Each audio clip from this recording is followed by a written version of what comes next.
Hello, everyone. It is Thursday, the 21st of March, 2024. So let's see here. We have the 3, 2, 1, 1, 2, 3, 1, 2, 1.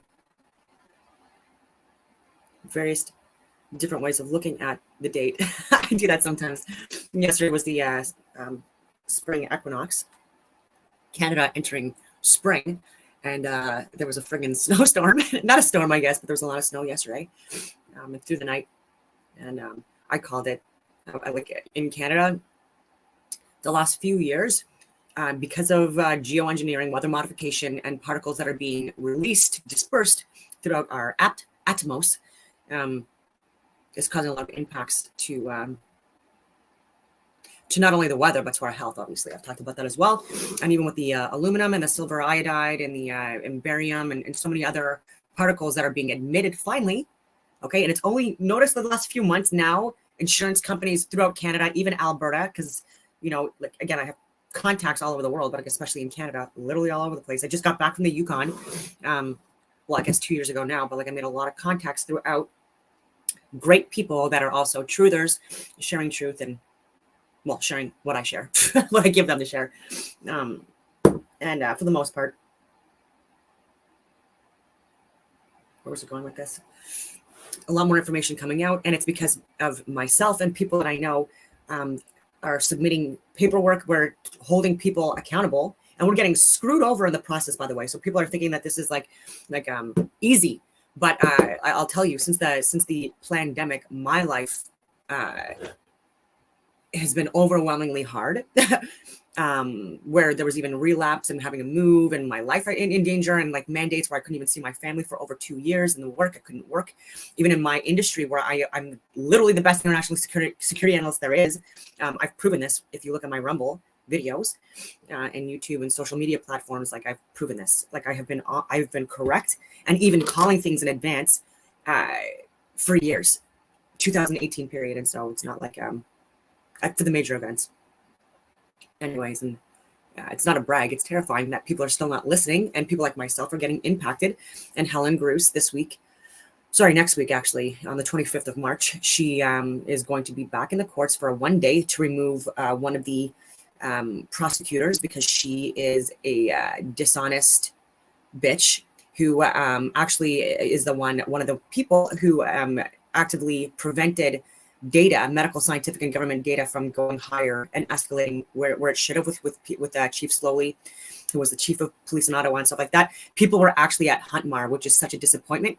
We're going against their own, including Helen Bruce and other people I know that I can't even talk about, that I hired and also did work with the higher levels of government, because they were also used as role players and staff for standing rapid deployment team courses that I was teaching to global affairs. Like they're teams that respond to natural and man-made disasters internationally. And so like even above and beyond working for Ottawa Police Services, Helen was a fucking hero, and she has been for years, right? So this stuff that I'm talking about, this is like 2016, 17, 18, 19, you know, like way before the pandemic that I've known her and others and been in that network. You know, it's more of like the Five Eyes community, even though she's not Five Eyes. Again, like when you are good at your job and you show it for over 20 years, people look at that and seek that out in order to use you to train higher levels of government, in order for the people to like represent us better internationally and at home, right? Like these are all things that are done and people are not aware of it, which is why I'm talking about this stuff and saying that even from within the community in Ottawa,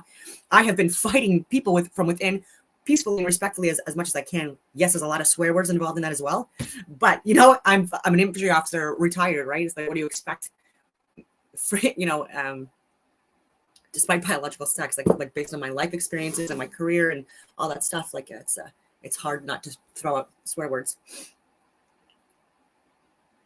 And I try not to, because again, it is what it is. I'll get onto my X platform now.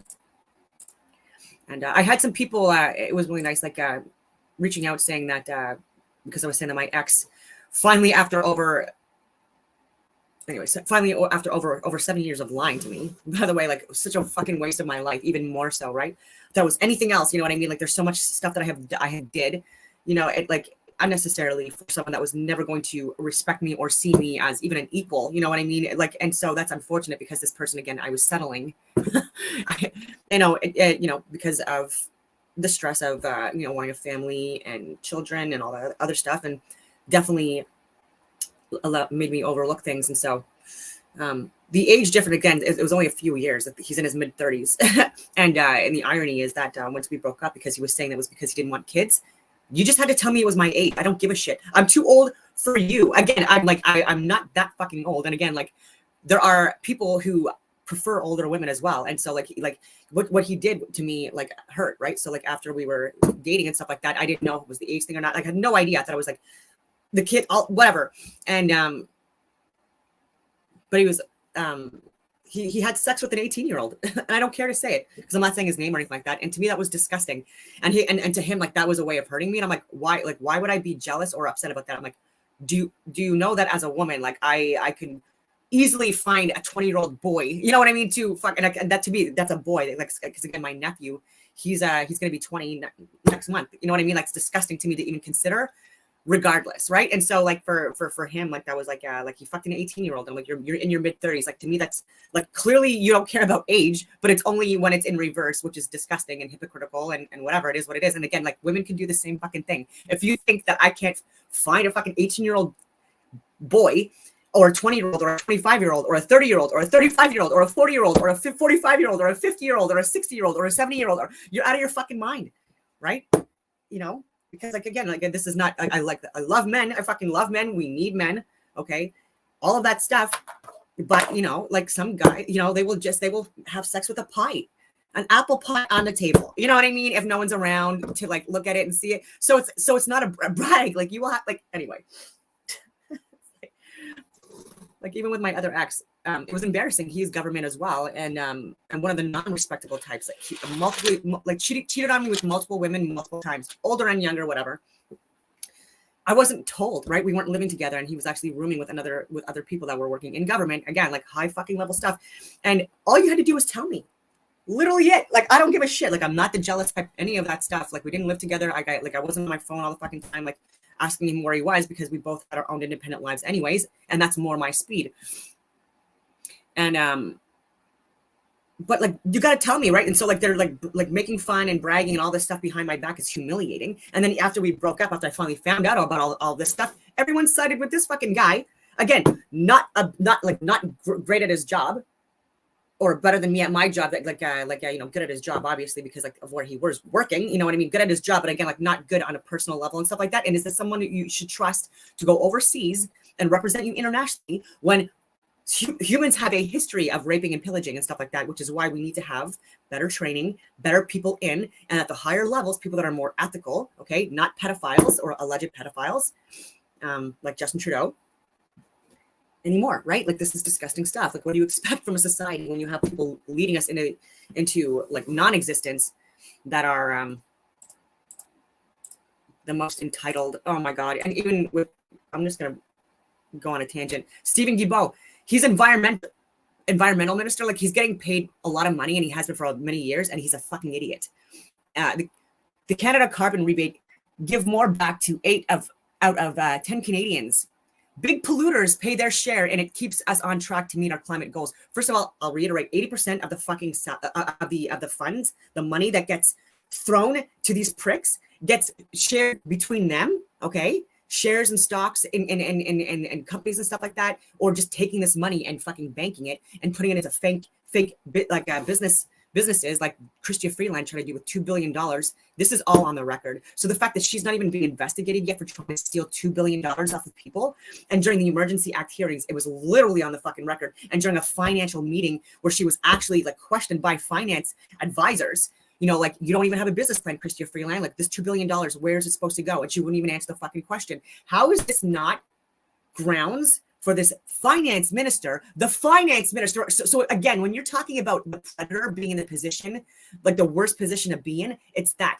You don't put a pedophile in a fucking daycare and lock the fucking doors, okay? You don't put a fucking thief, a criminal, okay, who not only has already stolen from us, but has attempted, even still in office, you don't reward bad behavior. We're not supposed to be rewarding bad behaviors, right? And so like we have cops.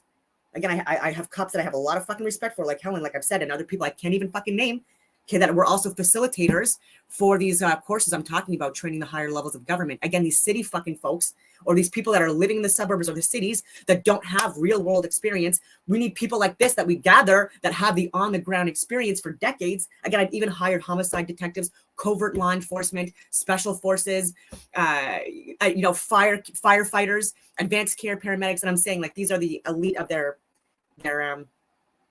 organizations, right? Like you start lower level and then like even with paramedics, like you start as a paramedic, a regular paramedic.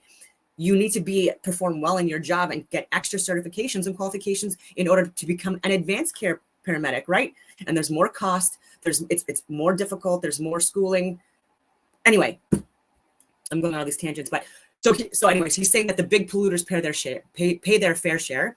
And so the carbon tax is actually impacting farmers and people living in rural areas more because, again, of the transportation to get to and from work, or for the farmland, or to manage our own fucking land, manage the animals, manage the soil, grazing and tilling and all that fucking stuff, like picking up after like storms and stuff like that are being created by these fucking numbnuts that are in cities that have no idea what they're talking about.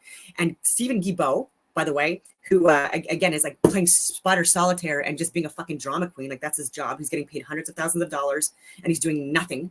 He's wearing a suit, be like, look at me, I'm typing things on a keyboard, doing nothing for Canada except for fucking stealing money from farmers. And again, it's because most of these people are voting conservative because they're more traditional and conservative in their own lifestyle. So they're like, okay, the name makes sense, and liberals are crazy now. So like, I'm not voting. And so like they're punishing people they're punishing voters now. Right? So this is when you have crazy people in positions they're not supposed to be in. This is what happens. This is what happens. And if you're going to punish farmers and rural people that are doing nothing fucking wrong, again, like managing Canada and Canadian land, which 98%, by the way, is not even occupied, okay? So Stephen Guilbeault, if you want to practice what you preach, why don't you get on a few fucking acres since you can afford it, okay? Get in a log cabin and do your part for Canada, okay? Grow your gardens, all that fucking, go and hunt and fish, okay? I know you can't. Right? You get your fucking wife to do it or your boyfriend. I don't even know what the fuck, not a real man. And he's complaining about farmers and punishing farmers and rural people. And even me, I'm profoundly impacted by the carbon tax because, again, I'm in a log cabin in the woods, minding my own fucking business, managing my fucking land and animals and stuff like that, feeding deer and other, and bees and all of that stuff. And Stephen Guilbeault, again, like living in a city where they're polluting. All you're doing is polluting. So what you eat it's like you're polluting. You're not doing anything to get to contribute to the food that is on your plate, like the shipping that happened, the packaging, like the growing, all of that fucking stuff. Like you didn't have any part of that. You didn't have any part of growing or building your shelter. Okay, so even that high rise that you're in, or that whatever you are renting, whatever, you didn't build that home. You didn't build it. Okay, and you also shredded a lot of trees in order to build that home. Okay, so you actually wasted more resources. And I'm saying, like, yeah, of course, we need to live places. But again, like what we're doing now with these models, these 15-minute prisons, not working. Have you not seen every fucking where else in the world, right? Reference India, reference China, reference Brazil, reference US in major cities. Like it's a fucking nightmare. And this is going to continue to happen. And I hope you're doing well. I appreciate that. I probably sound like I'm unhinged, but I'm really not. Like this is my therapy session because the world in Canada is a mess, and I have over 20 years in the industry where like I'm seeing the fucking dumpster fire happen, and I'm trying to help, and people are literally punching me in the face as I'm trying to like put the fire out. I'm getting like multiple people literally just trying to stop that from happening, and it's exhausting. I'm not a victim. I'm not saying I am. I'm putting myself into the path, but it's exhausting. Yeah. So here are the people that you have making a spectacle of government. Chrystia Freeland, Melanie Jolie, Melissa Lantsman, because like people honestly like on either side think that their party is the best one. And that Marjorie Taylor Greene, all Republicans love her, or mostly all of them. They love her. And then it's irony, all the Democrats hate her. Right? So Marjorie Taylor Greene, like I keep on saying, she's controlled opposition, whether she knows it or not. And she's also been unprofessional in government, in cabinet and stuff like that. And again, she has many, many years in cabinet and Senate and nothing's fucking changed. So yet again, next, right? She's too divisive. She says stupid shit sometimes. And again, I say stupid shit too, but I'm literally like in my house. I'm paying for like to actually get these videos up there because these fucking liars are destroying the world. And I'm not a political person. I'm a retired infantry officer. I'm a security analyst. That shit, like and it's only because I'm being forced to put myself out in the public eye because like people are pushing me out within the community and causing a lot of fucking chaos that I'm even talking to begin with. But Chrystia Freeland, she's actually loved by liberal people, which is disgusting, and she's hated by conservatives. For me, I'm just like, you're a criminal. I know you're a criminal, so I have completely absolute disgust and dislike for you because you're a criminal and you're still preying on us and ruining my life and countless others. But I'm not in a position where I can do anything about it other than speak out on it, right? If I was in a position where I had a position to fire her, or if I had a position to investigate her and put her in handcuffs, I would. You think that wouldn't have already happened by now? I've been trying to get people in those positions to do this for the last fucking 8 years, And so I'm trying to say, you need to fucking do it. You need to stop being a fucking pussy. I'm literally having these conversations with grown-ass men who could kill me in a second, right? They literally just have to like put their thumb like on my head and like squish it. Like even Randy Turner, he's smaller than me, but like, no fucking chance. No chance. So I shouldn't be yelling, but I'm just like, you should be fucking doing your fucking job, right? Like, I'm like, fuck your pension, fuck all that stuff, right? Like, look at Helen, look at other people. I'm like, these are women and they have risked all of it, right? We need more people too. That's your job. And they're not. So it's like, fuck you. Anyway. I'm just briefly summarizing my conversations that I've had with even the operator types in the last 4 years, even literally just last week. Like, again, I had like another informant. And I'm like, you're giving me information, and again, I don't need it, right? I already I've given you way more information, and like so like, you need to, I will reiterate, get me a fucking meeting because they're not answering the fucking emails with so and so and so and so. I'm like, because they don't understand what's going on. I'm like, we've deployed together, and we've been at Edmonton together. I don't want to say too much stuff and stuff like that. I'm like these people that are in the top right now, we're peers, and they fucking know me, and they know my they know my work, right? Like we were even teams together and stuff like that, and we were strong teams. I'm like, we need to fucking talk. You need, anyway. And that still hasn't happened, and to me that blows my fucking mind. That's what I mean. Like, it has nothing to do with the person, the credibility behind them or the certifications they have. It's literally such a fucking psyops that people are even too scared to even listen. We got grown-ass men that are too afraid to listen to the truth. Today, that you personally witnessed President Joe Biden commit a crime?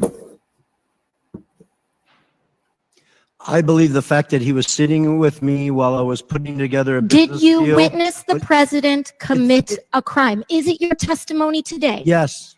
And what crime do you have you witnessed? How much time do I have to go through it? It is simple. You name the crime. Did you watch him steal something? Corruption statutes, RICO, and conspiracy. What is it? What is He's the trying to crime? tell you. He listed 5 things.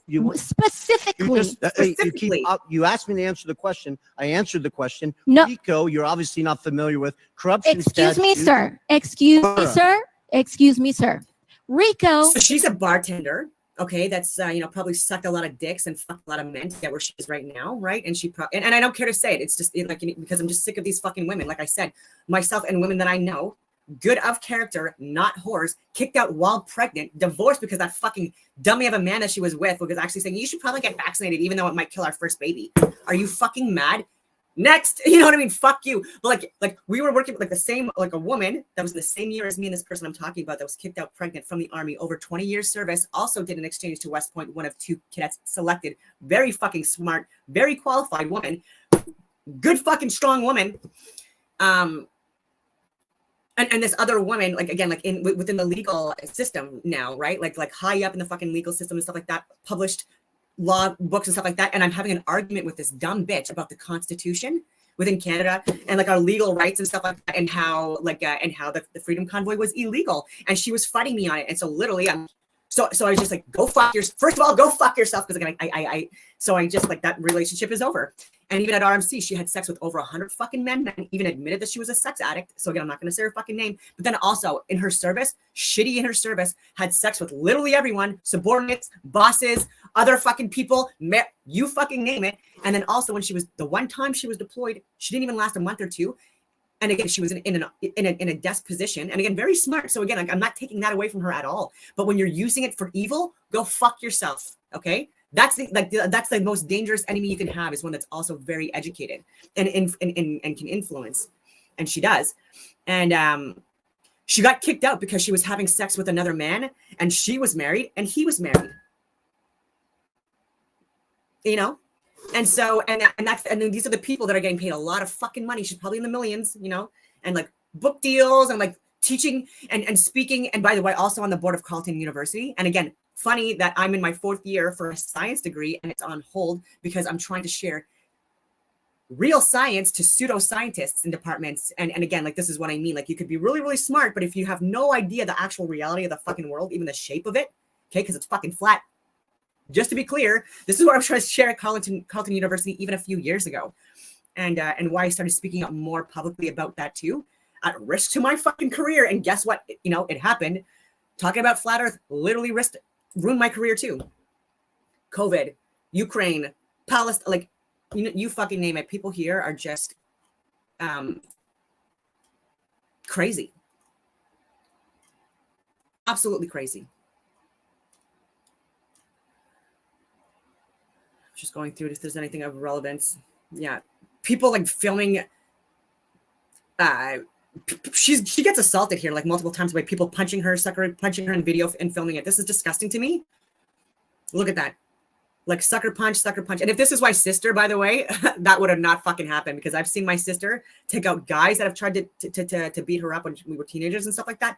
And a grown ass huge fucking woman that was a big bully tried to sucker punch her once, and that didn't fucking work out well at all. Okay, my sister's not a fighter at all. She's a woman. She's not a fighter. This is not a brag. But the people that do try this fucking stuff, right? Sometimes when you play stupid games, you get stupid prizes, and it's still like, and still people won't mess with my sister because of things like that. This girl was like 6'4", huge fucking bully. Like my sister was half her size, and this girl tried to like. My sister had a sprained finger because she was a farm hand even as a kid, like taking care of animals, horses, anyway, injured, I think, because of farm work. And this fucking girl like tried to like bend it and break it because my sister was shy and quiet and stuff like that, or just didn't mess with a lot of people. And this girl tried to fuck with her and tried to sucker punch her and stuff like that too. And again, it just didn't really work all that well for her. The quiet ones, right? Like the silent quiet ones are the ones you gotta fucking look out for. And that's probably the last time she fought. And she didn't even want to. She was literally attacked. Like, that's the ridiculousness of some people. Okay, so actually, no, I'll show this. This is a short clip that Sean Hibbler posted on his stories on Instagram. I wish you could see it. Let me just copy. Wait, no, opposite of that.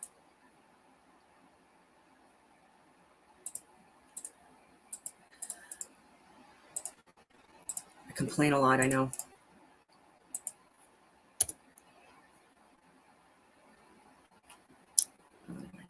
All told the lie when we were like 5 as well. They don't think they're lying. There's not some like concerted conspiracy with 7 billion people working behind the scenes to trick us or something. They all believe the lie. The teachers believe the lie. The NASA employees believe the lie. People just believe the lie, okay? And so that's a misrepresentation of what we're actually saying. And the truth is, again, you would need empirical evidence. So I'll try and wrap it up pointing this out. You need to provide empirical evidence that the Earth is, in fact, a sphere with a radius of 3,959 miles, and that is tilted on a 66.6 degree axis, wobbling, spinning 1,037 miles per hour east, going around the sun 66,600 miles per hour in a vacuum. This is a positive claim. And you claim that the universe is expanding in all directions infinitely, and we can't really tell, and it looks like we're the center with even distribution, but I think that means that it's probably going to look like that everywhere else.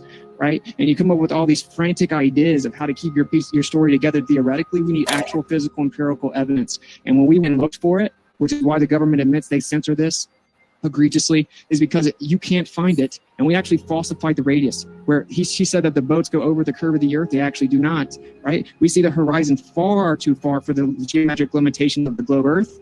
And what that means is that the horizon is not a physical geometric location that tangibly blocks anything. It's an apparent location that fluctuates. We have observations that are 10, 15, 20 times too far, requiring the radius be over 250,000 miles. So no, boats don't disappear over the curvature of the Earth, right? Eratosthenes, he assumed a distant sun, assumed parallel rays, and then used spherical geometry to beg the question.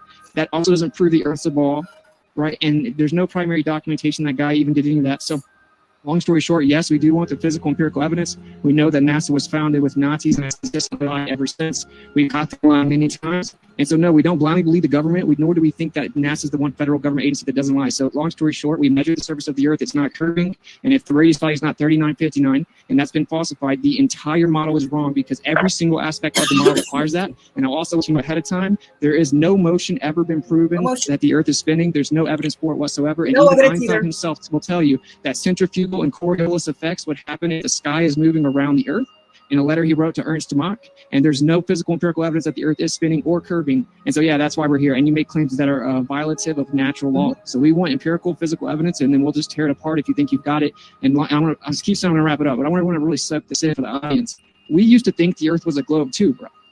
Okay, so this like arrogant, condescending tone that people come into the conversation with, acting as if we're ignorant and incompetent and inept, is very disingenuous. We all knew that the Earth was a globe too at one point. At least we thought we did. We all know your position. The truth is most flat earthers have studied it way more in depth than the people that mock and ridicule people. Okay, so we learned the story, and that's why we know it's not true, because there's no evidence for it. So like Austin is so, I don't even know how old he is or anything like that, but he's so friggin' impressive. Like this is what I mean, like clearly genius. Like I really hope that he starts getting like what he deserves, like millions of viewers, like millions of dollars, and like the people that have been at this for years. He explains himself so friggin' well, and he's such a good force for humanity and stuff like that. And so that's why there's people that are getting hundreds of thousands of dollars that are destroying our lives, ruining our lives, and we're giving our fucking taxpayers money to these fucking losers, right?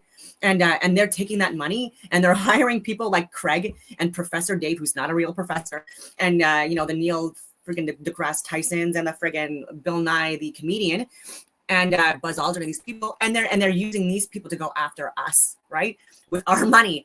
And so even with the like, and so what's even going on with Canada and with like the economy and stuff like that, do you want to know how we can like get a lot of our fucking money back and put it where it belongs, to assist with veterans, to assist with homelessness, to assist with so many fucking things, like planting more trees, getting people more out in areas that have not been occupied for generations, and manage the land and stuff like that. We can use it for that, but no, what we're doing is we're funding astronauts, okay, committees and panels and trips around the fucking world and stuff like that, and training events that they get to fucking do. And it's fun, it's entertaining and stuff like that, while people like Austin and myself and Jaron and Mark and Eric and stuff like that, we're struggling just to put food on the fucking table.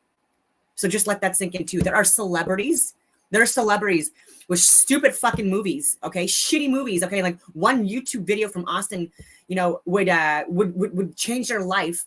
And then people are getting hundreds of millions of dollars for shitty movies, right? Leonardo DiCaprio and all these fucking people, like, you know, what have they done actually for you to change your life for the better? And just put that into perspective. And even with people that are part of sports teams and stuff like that, again, like millions of fucking dollars to like watch the circus and like idolize someone that's not you or your family or your community even, right? And giving that money there, right? People need to be investing their money more into their communities like we used to. And so it is what it is. And I'm so happy that there are people like Austin who exist. And like I said, like Mark and Dave and Dave, Dave Weiss and Dave Soul Unchained. And I actually, like, we just reached out. We're going to do a debate next week. We're going to do a collab. Because that's interesting too, right? When it's one-on-one, it's the same people. It's like, it can be boring, but like if you add in like more people, it can be more interesting. And it also helps both sides, right? So like if Craig wanted to bring in someone, we could also do something like that. Like if he wants to do a collab with whoever he wants to choose, he could choose whoever he wants, you know? And then I could choose whoever I want, or Jaron can choose whoever he wanted, or Dave could choose whoever he wanted, or, you know, and just make it more interesting. No. Yeah, there you go. Get Z out there too. Get Zetetic. Yeah, local hotspots. Oh, sorry, I'm rambling on. I might have to refresh this. Sorry. told a lie when we were like 5 as well. They don't think they're lying. There's not some like concerted conspiracy with 7 billion people working behind the scenes to trick us or something. They all believe the lie. The teachers believe the lie. The NASA employees believe the lie. People just believe the lie. Okay. And so that's a misrepresentation of what we're actually saying. And the truth is, again, you would need empirical evidence. So I'll try and wrap it up pointing this out. You need to provide physical empirical evidence that the Earth is, in fact, a sphere with a radius of 3,959 miles, and that is tilted on a 66.6-degree axis, wobbling, spinning 1,037 miles per hour east, going around the sun 66,600 miles per hour in a vacuum. This is a positive claim. And you claim that the universe is expanding in all directions infinitely, and we can't really tell, and it looks like we're the center with even distribution, but I think that means that it's probably going to look like that everywhere else, right? And you come up with all these frantic ideas of how to keep your story together theoretically. We need actual physical empirical evidence. And when we went and looked for it, which is why the government admits they censor this egregiously, is because you can't find it. And we actually falsified the radius, where he said that the boats go over the curve of the Earth. They actually do not, right? We see the horizon far too far for the geometric limitations of globe Earth. And what that means is that the horizon is not a physical geometric location that tangibly blocks anything. It's an apparent location that fluctuates. We have observations that are 10, 15, 20 times too far, requiring the radius be over 250,000 miles. So no, boats don't disappear over the curvature of the Earth, right? Eratosthenes, he assumed a distant sun, assumed parallel rays, and then used spherical geometry to beg the question. That also doesn't prove the Earth's a ball, right? And there's no primary documentation that guy even did any of that. So long story short, yes, we do want the physical empirical evidence. We know that NASA... I don't know if you're joking. Pimp moiled my foreskin. How did you come up with that name? So Z Warrior's afraid. He seems very confident. And again, like, I don't know how old he is either, but he is very, very impressive, very intelligent. I don't think he likes women all that much, but again, I don't care. He's he's doing the good fight for humanity.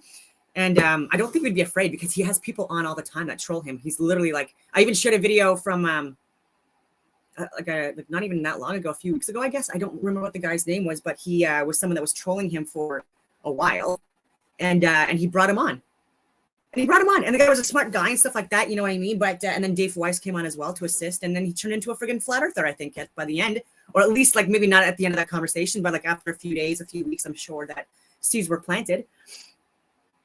I don't think he doesn't seem like the type. I don't know. Again, I don't know him. I've only started watching his stuff in the last week or so, but he seems very brave, very courageous, and very freaking smart. So, and on the right side of humanity.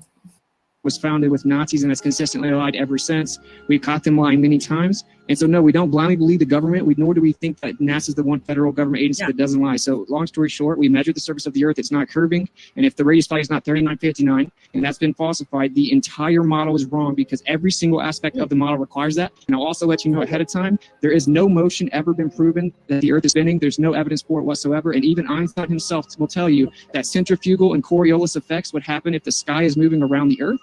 A letter he wrote to Ernst Mach, and there's no physical empirical evidence that the Earth is spinning or curving. And so, yeah, that's why we're here. And you make claims that are violative of natural law. So we want empirical physical evidence, and then we'll just tear it apart if you think you've got it. And I just keep saying I'm going to wrap it up, but I want to really suck this in for the audience. We used to think the Earth was a globe too, bro. Okay, so this like arrogant, condescending tone that people come into the conversation with, acting as if we're ignorant and incompetent and inept, is very disingenuous. We all knew that the Earth was a globe too at one point. At least we thought we did. We all know your position. The truth is most flat earthers have studied it way more in depth than the people that mock and ridicule people. Okay, so we learned the story, and that's why we know it's not true, because there's no evidence for it. So yeah, there you go. You know, and I like the fact that he also says that people within NASA and the CIA and countless other everyone believes the lie. They were all told the lie when we were like 5 as well. They don't think they're lying. There's not some like back this up. Yeah, they don't think they're lying. They don't know they're lying. There are a lot of people that think they're on the right side of humanity. They think that they're of service in all of these organizations. It's the higher up. So Transport Canada, 400 plus pages. I'm still looking through. They're trying to lie about contrails and dismiss and say it's just water vapor when they're not adding in like the other particulates that are also within. And so the people that I'm working with to get these access to information requests out, we're having to like friggin' like reword access to information requests, re-fucking submit, ask about like different agencies and departments and like look at nonprofits and be like, and so there's so many friggin' like it's hard, right? Like that's why like people like me like can't give up, right? Because this is I've been at this for years, right? And it's a long process, and it's the long game. They've been playing chess, right? So we have to play chess. And proper instruction motivates people. Actually, you know what? That's a good point too. Yeah, because you could be the smartest person in the world, you know, and if you're not really good at teaching or inspiring or motivating, then like what the fuck's the point? Like, you know, no one's gonna ever get the message or the point. And that's where even with like flat earthers, like even for me, like I still study on a regular basis, and I have to, because there's just so much to unpack in the world, right? And like you could go your entire life and you're never gonna learn everything. And because there's just so much to look at, right? Like even with the friggin' gas pressure stuff and like all this friggin' stuff. These are niches or I don't know, like where people have their own niches and they're experts in their fields, right? Like it can be very compartmentalized and very specific, right? And so when you're needing to become like more of an expert in fields or in topics that, you know, are completely like not within your experiences or skill sets, right? It's complicated, right? Like I said, I like, for me, I'm a retired infantry officer. I did that for 15 years of my fucking life, which again, for a woman, that's a long time. And again, even within that, like I've deployed multiple times in multiple areas, in multiple capacities. I was the first female in the history of my regiment. West Point Exchange, the JTF2, all of these friggin' things. And then beyond that, Athena incorporated in 2018. And even before that, I was working in the Five Eyes community and beyond, doing work with private security and all this other stuff as well, and still do from time to time. But again, now because of what's been happening in the last few years and what I'm sharing, people don't want to fucking touch it, right? Like they just want to like bury their head in the sand and just keep on fucking doing what they're doing and make the world fucking, you know, a shittier place, even though they're paid not to. And so I could do like strategy, operations, tactics, battle group deployments, and like all that friggin' stuff, you know, like convoys, raids, ambushes, like putting together ranges, like you know, administration instructions, all that friggin' stuff, personal evaluation reports, like all the that shit. That I'm great at that, right? You know, and or I was, and then even now with what I was doing, right? Like even for these courses, I was of course coordinator for higher level courses that like most people in the world won't even get to sit in, you know what I mean, with like the stuff that I teach. So it's not just hostile environment awareness training stuff, but and keeping current on what's going on in the world because of that. But there's other stuff as well into that, added layers with risk assessment, with threat assessments, risk assessments, root analysis, like all of that fucking stuff. And so again, like even talking about flat earth and gas pressure and shit like that, like, that's not my fucking, like that was not ever what I foresaw my future looking like. But here we are, because the earth is flat and it needs to come out, and I need to be better at explaining that, right? And so I'm not I wasn't a scientist, but like, well, you know, well, I was a political scientist, but like, I'm like, I now need a fucking yet another science degree. And, you know, that's time and money and effort. But, you know, if I'm going to talk about this shit, then I need to put my money where my mouth is and explain things. There was another friggin' story that I wanted to share, though, that really, oh, there's this one as well.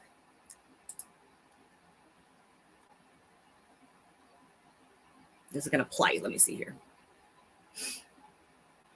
To me, that means I like to play with gender. I like to problematize gender. I like to confront gender norms in how I present and how I move through the world. I feel female and male. I feel both and neither one. And so many of the labels. So this is someone that is a certified member and social worker. WPATH certified member and social worker, Laura Jacobs, doesn't want penis and vagina norms and asks if genitalia could instead look like a flower or an abstract sculpture, and says that I'm a man one day, a female one day, neither one day, both one day. So again, like I have no care about what you think or do in your own fucking life as an adult. Like I'll reiterate, but like you are this shit here, not in a professional field. The difference between subjective versus objective reality is what is also fucking destroying the world. Okay, so like you could think you're a fucking butterfly alien, whatever the fuck you want. But you know what? Maybe consider a job, okay, where you're not, again, like I was saying, like not in business, not in politics, not in government. It's not where you have to make decisions based on objective reality. You cannot be in that position. So you've already made your choice with your life and your life path that you want to go down, okay? But if it's going to, you know, de-evolve society, right? You know, or then next, right? Nothing wrong with working at McDonald's. I did as well. Go out and maybe like work in the fucking lumber yards. We need farmers. Get out on a fucking farm. Like, you look fit, you know, you look big and fucking strong. Do the hay, do wood, you know. Those who have swords. Yeah. So Brett Kavanaugh. Yeah. So Brett. Sorry. I'm trying to show just another point about mass immigration and how it can impact and influence us. Women and children and elderly more than men. I'm here in Costa Rica, and I've just caught wind that we have not one, not two, but more than 12 current members of Parliament in Canada who are all buying property here in Costa Rica. So in Costa Rica, people within Canada are government who people that are stealing our money. Not everyone. Again, there's great people within government, great people.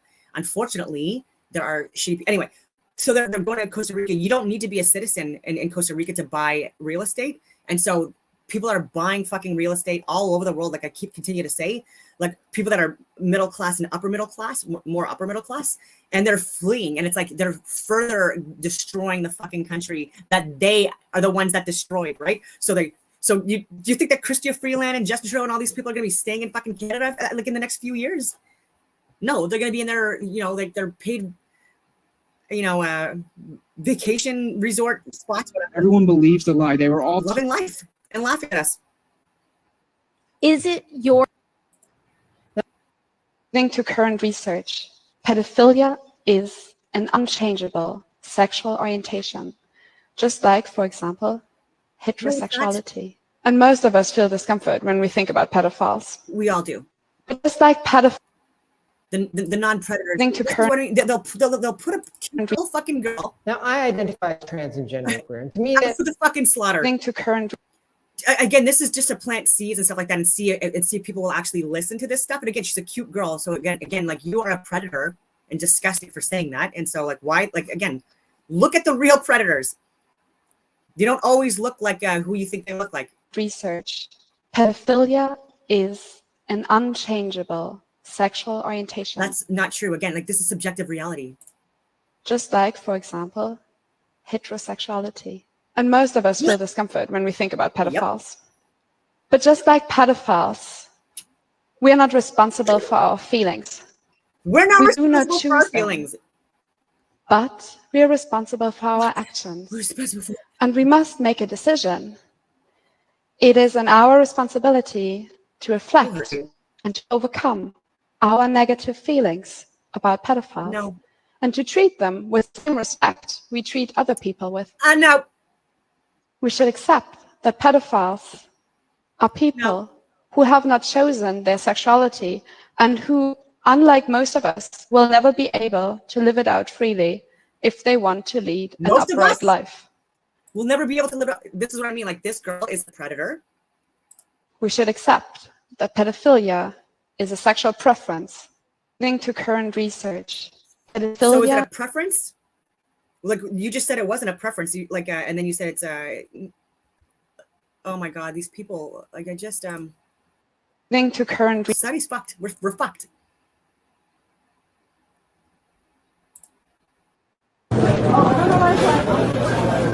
According to current research, pedophilia.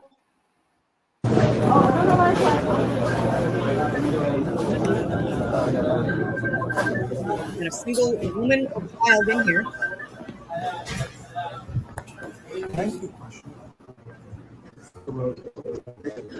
The Roosevelt Hotel in New York City. Roosevelt Hotel, right? Yes, yes. Roosevelt. Are you from Senegal? Senegal? Are you from Senegal? No. Where's that? Oh, Yeah.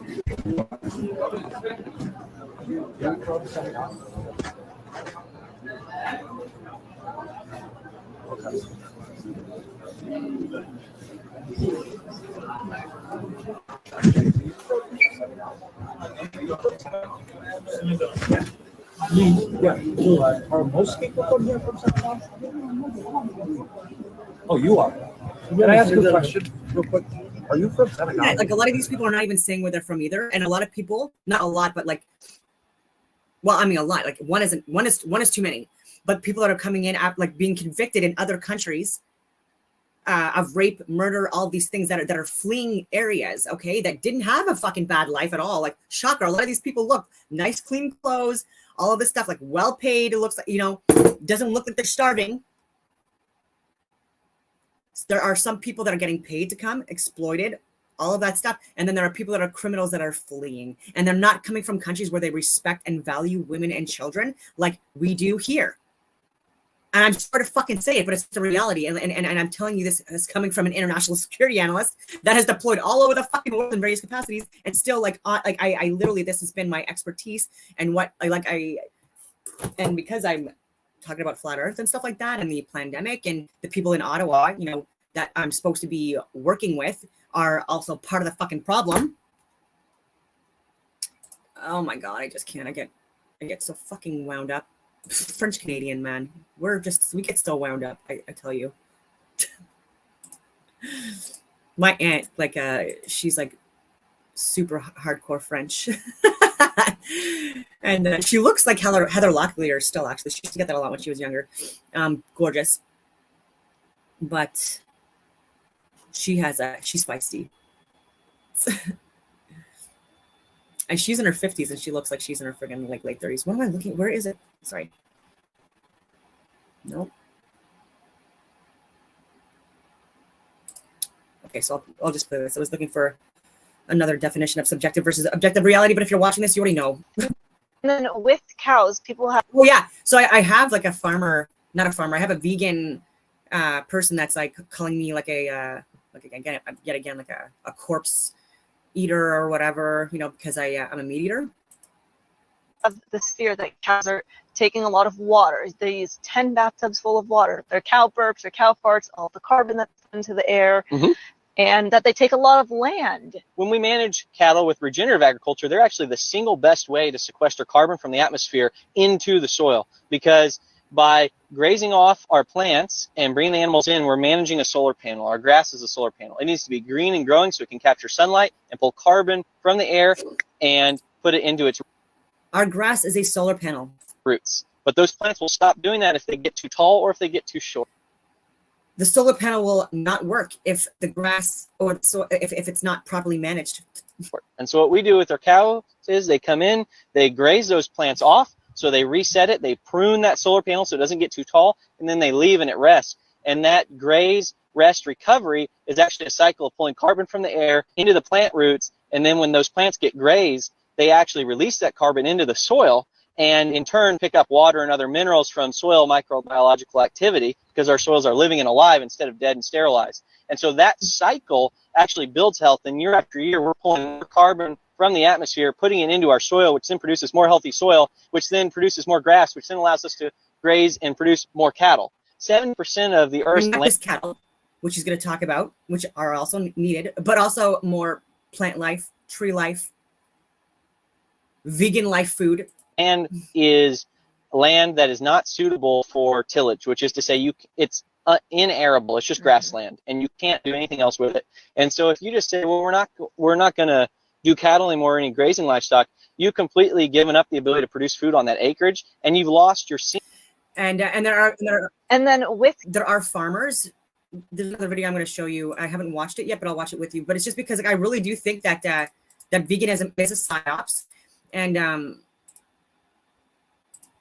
meant to weaken us and cause like the whole friggin' like societal collapse thing. Before I get into that, because I was asked about my certifications in order to speak about that. And again, well, you know, what the fuck are yours? Whoever your name was that was trolling me. But first of all, I was a coach, certified physique coach, certifications in sports nutrition, fitness nutrition, master health and wellness, physiology, anatomy. I have worked out my entire life and been a high level athlete, part of like multiple different high level teams, including CISM, the national military running team. Believe it or not, I was part of the triathlon team in West Point. I've been part of like ultra fucking marathons and came in first fucking place, you know, including like the death race and stuff like that, where I was, you know, anyway. And so, you know, ball hockey, floor hockey, you know, MVP of the year too, by the way, but also the captain of the team in university, and MMA and Sandhurst team and all that other shit. Yeah, carcass breath. Yeah. And because people don't brush their teeth and all they do is eat meat all day, right? Like I look like I overconsume food, right? I'm just eating food all day and all I'm doing is just eating carcass. Yeah, like so again, just like ignorant comments. But we'll get into before I get into the video. Multiple people have come out also, like from finally more education systems talking about the need for protein in the diet. And so here we got the National Library of Medicine. And again, like not like a lot of these, again, like there's conflict of interest. I've said that. And so that's why, like, again, I've looked through hundreds or thousands of scientific research papers regarding veganism and protein and other diets and stuff like that. But like I reiterate, I have always recommended eating as organic as you can, eating off the land as much as you can, knowing that yes, the soil and the air and stuff like that is contaminated more and more, but like that's the best option now. So that's what we gotta fucking do, right? In the meantime, while things are you know, collapsing around us. And hunting would be preferable, and also being a good shot, you know, whether it be with a crossbow, a bow, you know, traps, or with firearms, whatever, and hitting vital organs so there's no suffering and stuff like that. And you know, unlike vegans who, like, when their avocado toast, you know, like the avocado is like in fields and stuff like that, you're killing hundreds of thousands of animals and insects, and like you're absolutely polluting the earth, because like these major corporations now that are managing like mass producing food for the vegans, like there's so much, they're spraying so much shit, like Monsanto, Roundup and stuff like that, like so much shit in the environment because of that, and so much more waste and land required, and so much water like also needed, and so I could go on a tangent about that, but I know also with anecdotal, you know, so it's not as applicable, but anecdotal evidence, I know people that tried veganism for a few years, and every single person that I know that did that, they were hospitalized, okay, and every single doctor encouraged and recommended a small amount of meat on a fairly regular basis, right? It doesn't even have to be every fucking day, right? But like getting your meat from a butcher or getting it yourself, or raising animals yourself and treating them nicely. Okay, like I'm not saying grocery store meat, okay, where animals are suffering, and I've said this for fucking years too, where they're like injected with steroids and antibiotics and hormones, and they don't get the time to grow or live good lives or even graze on the land and stuff like that, right? And so people in rural area, like people in rural areas and farmers especially, respect animals and respect the land far more, and contribute more to the land far more than vegans. And I don't give a fuck what you say. It's just a fact, okay? And you also can't survive in Canada or in fucking Russia, okay? And get good at canning and let me know what you actually eat. Even a lot of the food that you're eating, again, like even like the stuff on around the fruits and vegetables that you're eating, unless you properly scrub that off too, you're also eating a lot of chemicals in your day as well, right?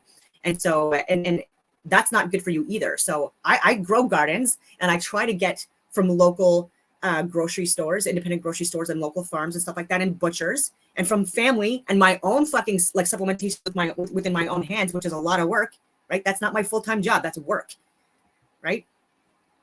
And okay, you race downhill.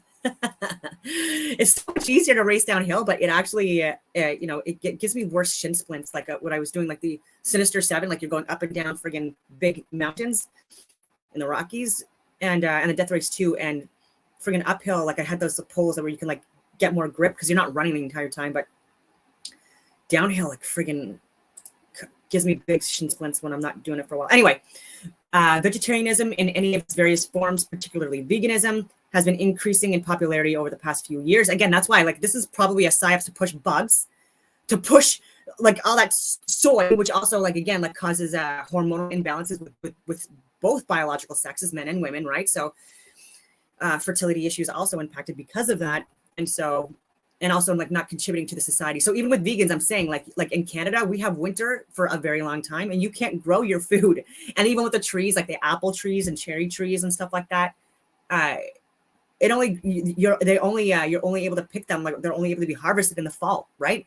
And so yeah, you can pickle and can and all of that shit, you know what I mean, and think that that's going to last you over the winter, but also within extreme temperature conditions, okay, colder climates especially, you need like to survive, because you burn a lot of calories, especially if you're outside more in rural and farmer areas, because you have to manage the land still. You still have to go out and fucking feed the animals and like and shovel the snow and like manage anyways, all of that stuff.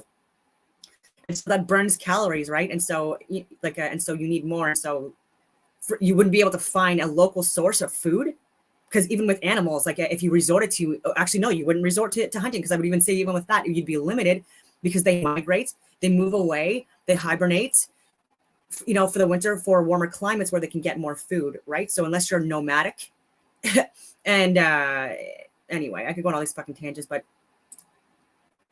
so anyway, and also again with studies where like with the brain, it's 30% fat and requires to have protein, animal fats, protein, legumes, whatever, in order to you know, and that, but again, you would need a lot of that, and there's also, you know, irritants within legumes as well that people need to watch out for.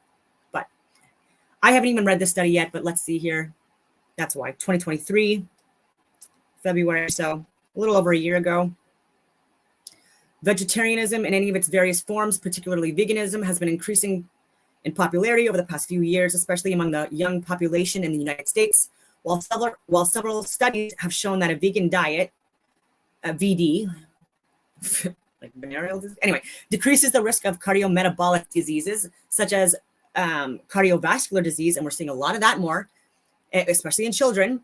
Diabetes 2, type 2 diabetes, also not good. And I'll reiterate this, okay, so even with HDL and LDL and cholesterol, people are under this assumption that it's based off of animal fats and proteins, and I'm like, hilarious, because did you know that it's actually glucose or sugars that actually like 80% of like bad cholesterol comes directly from that and not from animal proteins. So like, we're so out of whack, and so like now you're eliminating, you know, some healthy branched chain amino acids and other you know micronutrients that you require to survive. Not only are you fully eliminating that from your diet, but now you're just adding in a whole host of, anyway, other issues into your diet and making cholesterol worse. And then you're spiking your insulin and your hormone levels and stuff like that. So again, by eliminating animal fats out of your diet and animal proteins, you are actually more likely to be diabetic. So let that fucking sink in. And this is a scientific review. So again, like I'd have to look at multiple other ones, but again, I've looked at hundreds, if not thousands, of studies already on veganism and vegetarianism, and having like and different, even the carnivore diet. I wouldn't personally recommend just that either, you know. And so I'm not the crazy one here, right? I'm saying a balanced diet. Obviously, I don't overconsume anything. Look at my fucking body. I am healthy BMI, and so many impairments, mental health problems due to potential for macronutrient deficits. The goal of this review article is to discuss the current literature on the impact and long-term consequences of veganism on vulnerable populations, including children, adolescents, pregnant and breastfeeding women, and fetal outcomes in strict vegan mothers. And I even said this, I'm not meaning any insult to Old World Florida or Sancho's Bonacci. These guys are brilliant geniuses at so many things. You know, and they're making fun of people like me, right? Like calling us like fucking flesh eaters and corpse eaters and all that. Like, what are you, like, what is the purpose of that? I'm a truth seeker too. We're all on the same fucking team, I thought, right? And they're acting like JP Sears, right? Where they're actually just putting specific pieces on people that are just trying to fucking get information out there, you know, and coming from a good place. Because I think that Sancho Bonacci on this one fucking thing, he's just wrong. And why is that such a fucking impossibility to fathom? And I've even talked about it in a religious aspect as well. Over 50 fucking times, meat is mentioned in the fucking Bible, if you want this to be about a religious thing or an ethical thing, motherfucking God, okay? And I do believe in God, the creator or creators of this creating cosmos, okay? But when you look at the story, even in the Bible, if you don't even know the Cain and Abel story, if you don't even know the Cain and Abel story about a garden versus a fucking farming and hunting and the meat, the more favorable of the fucking sacrifices to God and stuff like that, then I don't know what to tell you because I give up. Because people, this is what I mean. People are just refusing to like, they're taking one cherry picked fucking verse of one fucking book, whether it be a science book or a religious book. Because if it's subjective reality, I'm sorry, you're all just believing in fucking fairy tales anyways, and they're basing their whole entire lives off that, and it's just really frustrating. But anyways, causes mental health issues. Like we don't need more of that.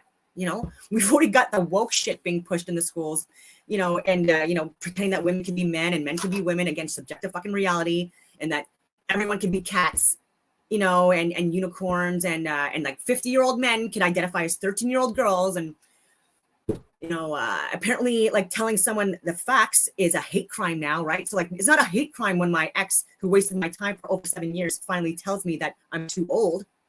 You know, like the few years difference between us, like that's too old. I'm like, for you, right? For you. I don't give a shit if that's the only thing that is stopping you from wanting to date me. You're motherfucking lost. You know, I don't care, right? Because again, there's even guys younger than him and older than him where my age is perfectly fucking fine. You just gotta let me know, okay, that's the fucking reason. Just like if you're gay, hey, I get it. You're not attracted to me because of your own shit, which is fucking silly to me. But anyway, it is what it is. But anyways, vegans have a greater prevalence of mental health problems, right? And that's probably why they're the biggest fucking trollers of mine sometimes. You know, maybe before you like troll me and threaten me and downgrade my fucking videos and report my videos, like maybe actually have a fucking burger. Maybe, you know, that'll help.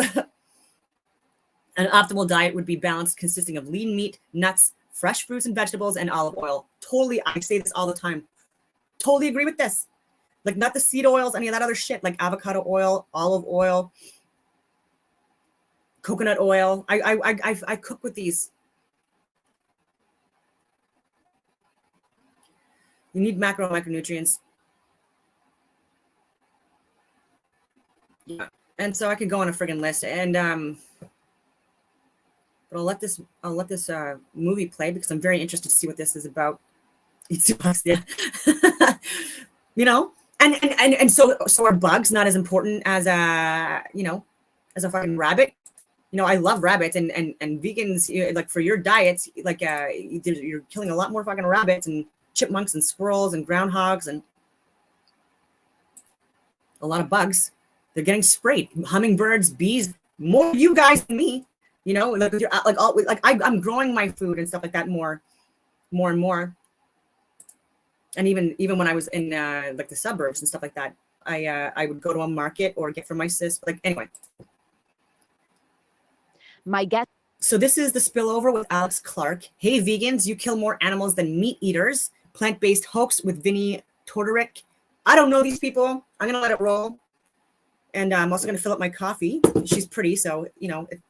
Today, who made this documentary is again, I'm not a lesbian. Celebrity fitness trainer, best-selling author of Fitness Confidential, Adventures in the Weight Loss Game, speaker, podcaster, and he also made Fat, the documentary, which explains how the very misinformation and lies we told people on how to lose weight the last several decades actually made us fatter than ever. Subscribe and make sure you all... Oh. I actually have to share this before I go into this. I'm so sorry, because I've talked about aspartame for years now, because a lot of people that are pushing like vegan, like not pushing, but they're eating what they think to be vegan, even with what they're eating. I'm like, what are you eating? Because there's a lot of products out there that you think are vegan and they're not, and they're using animal and human byproducts, and possibly even Planned Parenthood fucking byproducts as well. But also, I'm talking about feces and excrement. And so if you want to know what aspartame is, all right, for the vegans that love to like replace, you know, I don't know. The artificial sweetener is made from the waste products from human excrement and are genetically modified E. coli bacteria and E. coli feces. as well. Formaldehyde and methanol. Cool. So like with that, you know, isn't that you know, also polluting the environment? Ethanol, the methanol.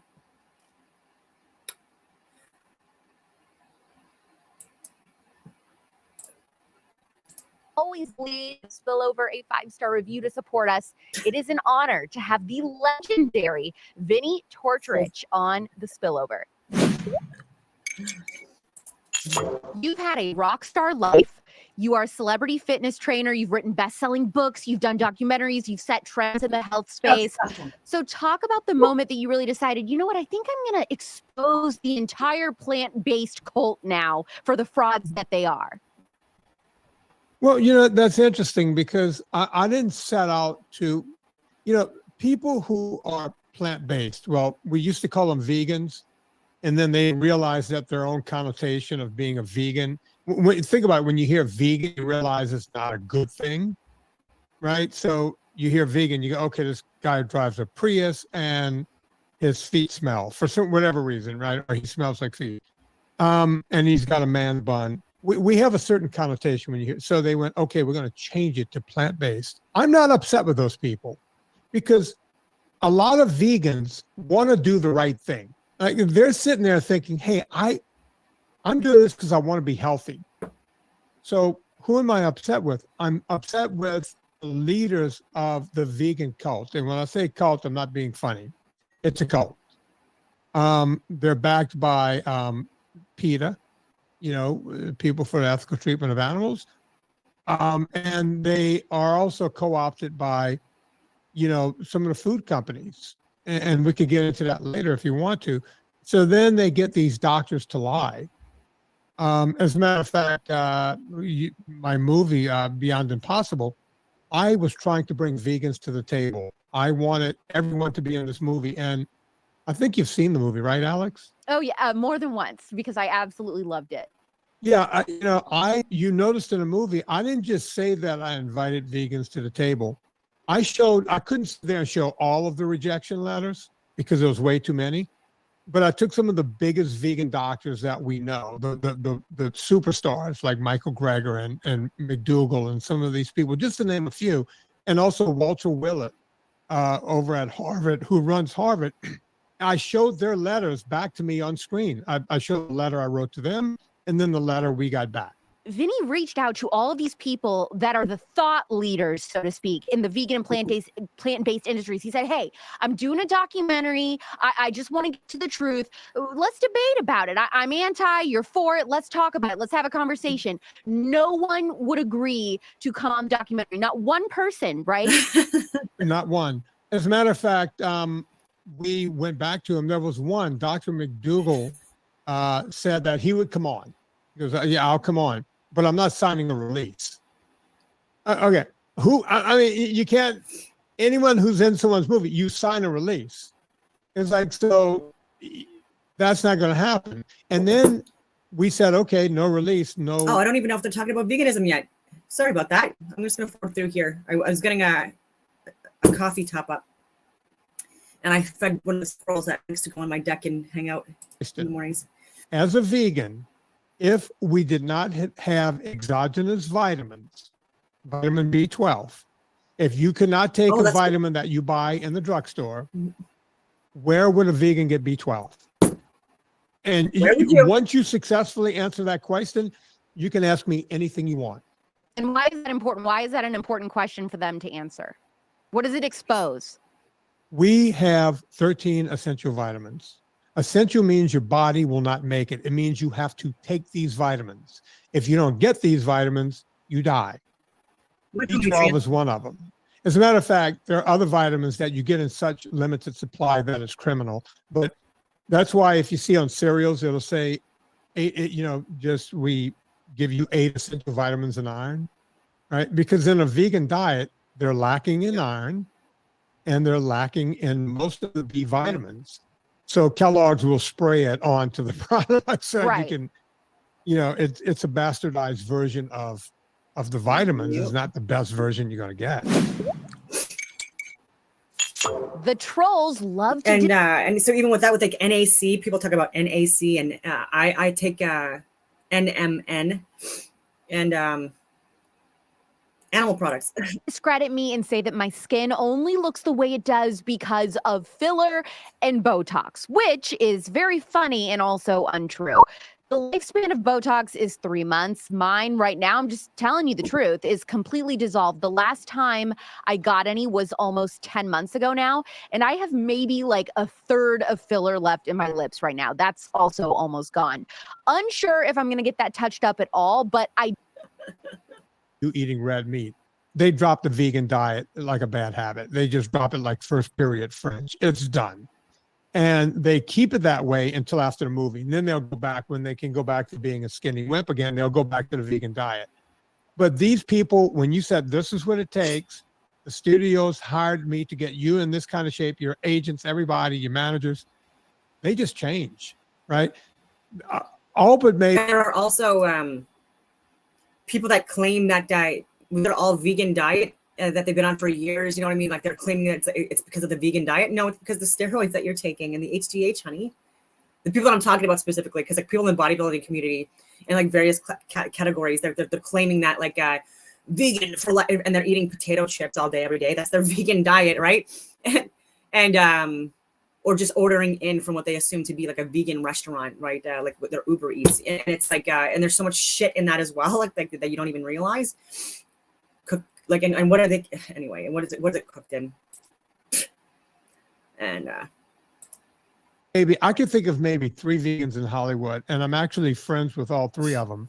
So I'm not going to HGH. Right? So you're saying it's all the whole thing is a lie. I mean, none of these people that are like, I'm vegan or whatever because I care about animals, they're not even actually eating true vegan diets. Most of like I can say there's some of them. Some are. You know, my friend Alexandra Paul, she'll just say I'm not going to do the movie. There's some people who live by that, you know, they will not touch meat, right? But we call them, and they call themselves Chegans. They cheat on the vegan diet. They dub themselves Chegans. I know a couple of vegan athletes who are on the internet. They have hundreds of thousands, if not millions of followers going, hey, I can run 24 hours without stopping, and I'm a vegan, right? I'm this vegan athlete, yet they're Chegans. I know this because I've worked out with them. Wow. So, you know, you're telling a lie to push an agenda that doesn't actually work. Yeah. Talk about the difference between veganism and vegetarianism. I mean, it sounds simple, but the belief systems between the two for people that are just very new to this or ignorant about it. Vegetarianism is actually almost kind of healthy, right? It's, you know, I've asked vegans in the past, I said, listen, if you're a vegan, it depends on what you're eating. All right. If you're going to eat potato chips all day, you know, then no. Or ethical reasons, like you think that you're not killing animals, which again, that's a lie. You saw that in the movie. I could have done 90 minutes just on that.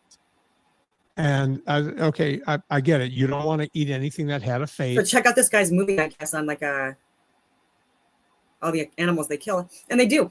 And like I already said, like even clearing the fields and stuff like that to grow more friggin' soy products and stuff like that. Like it takes a lot of resources.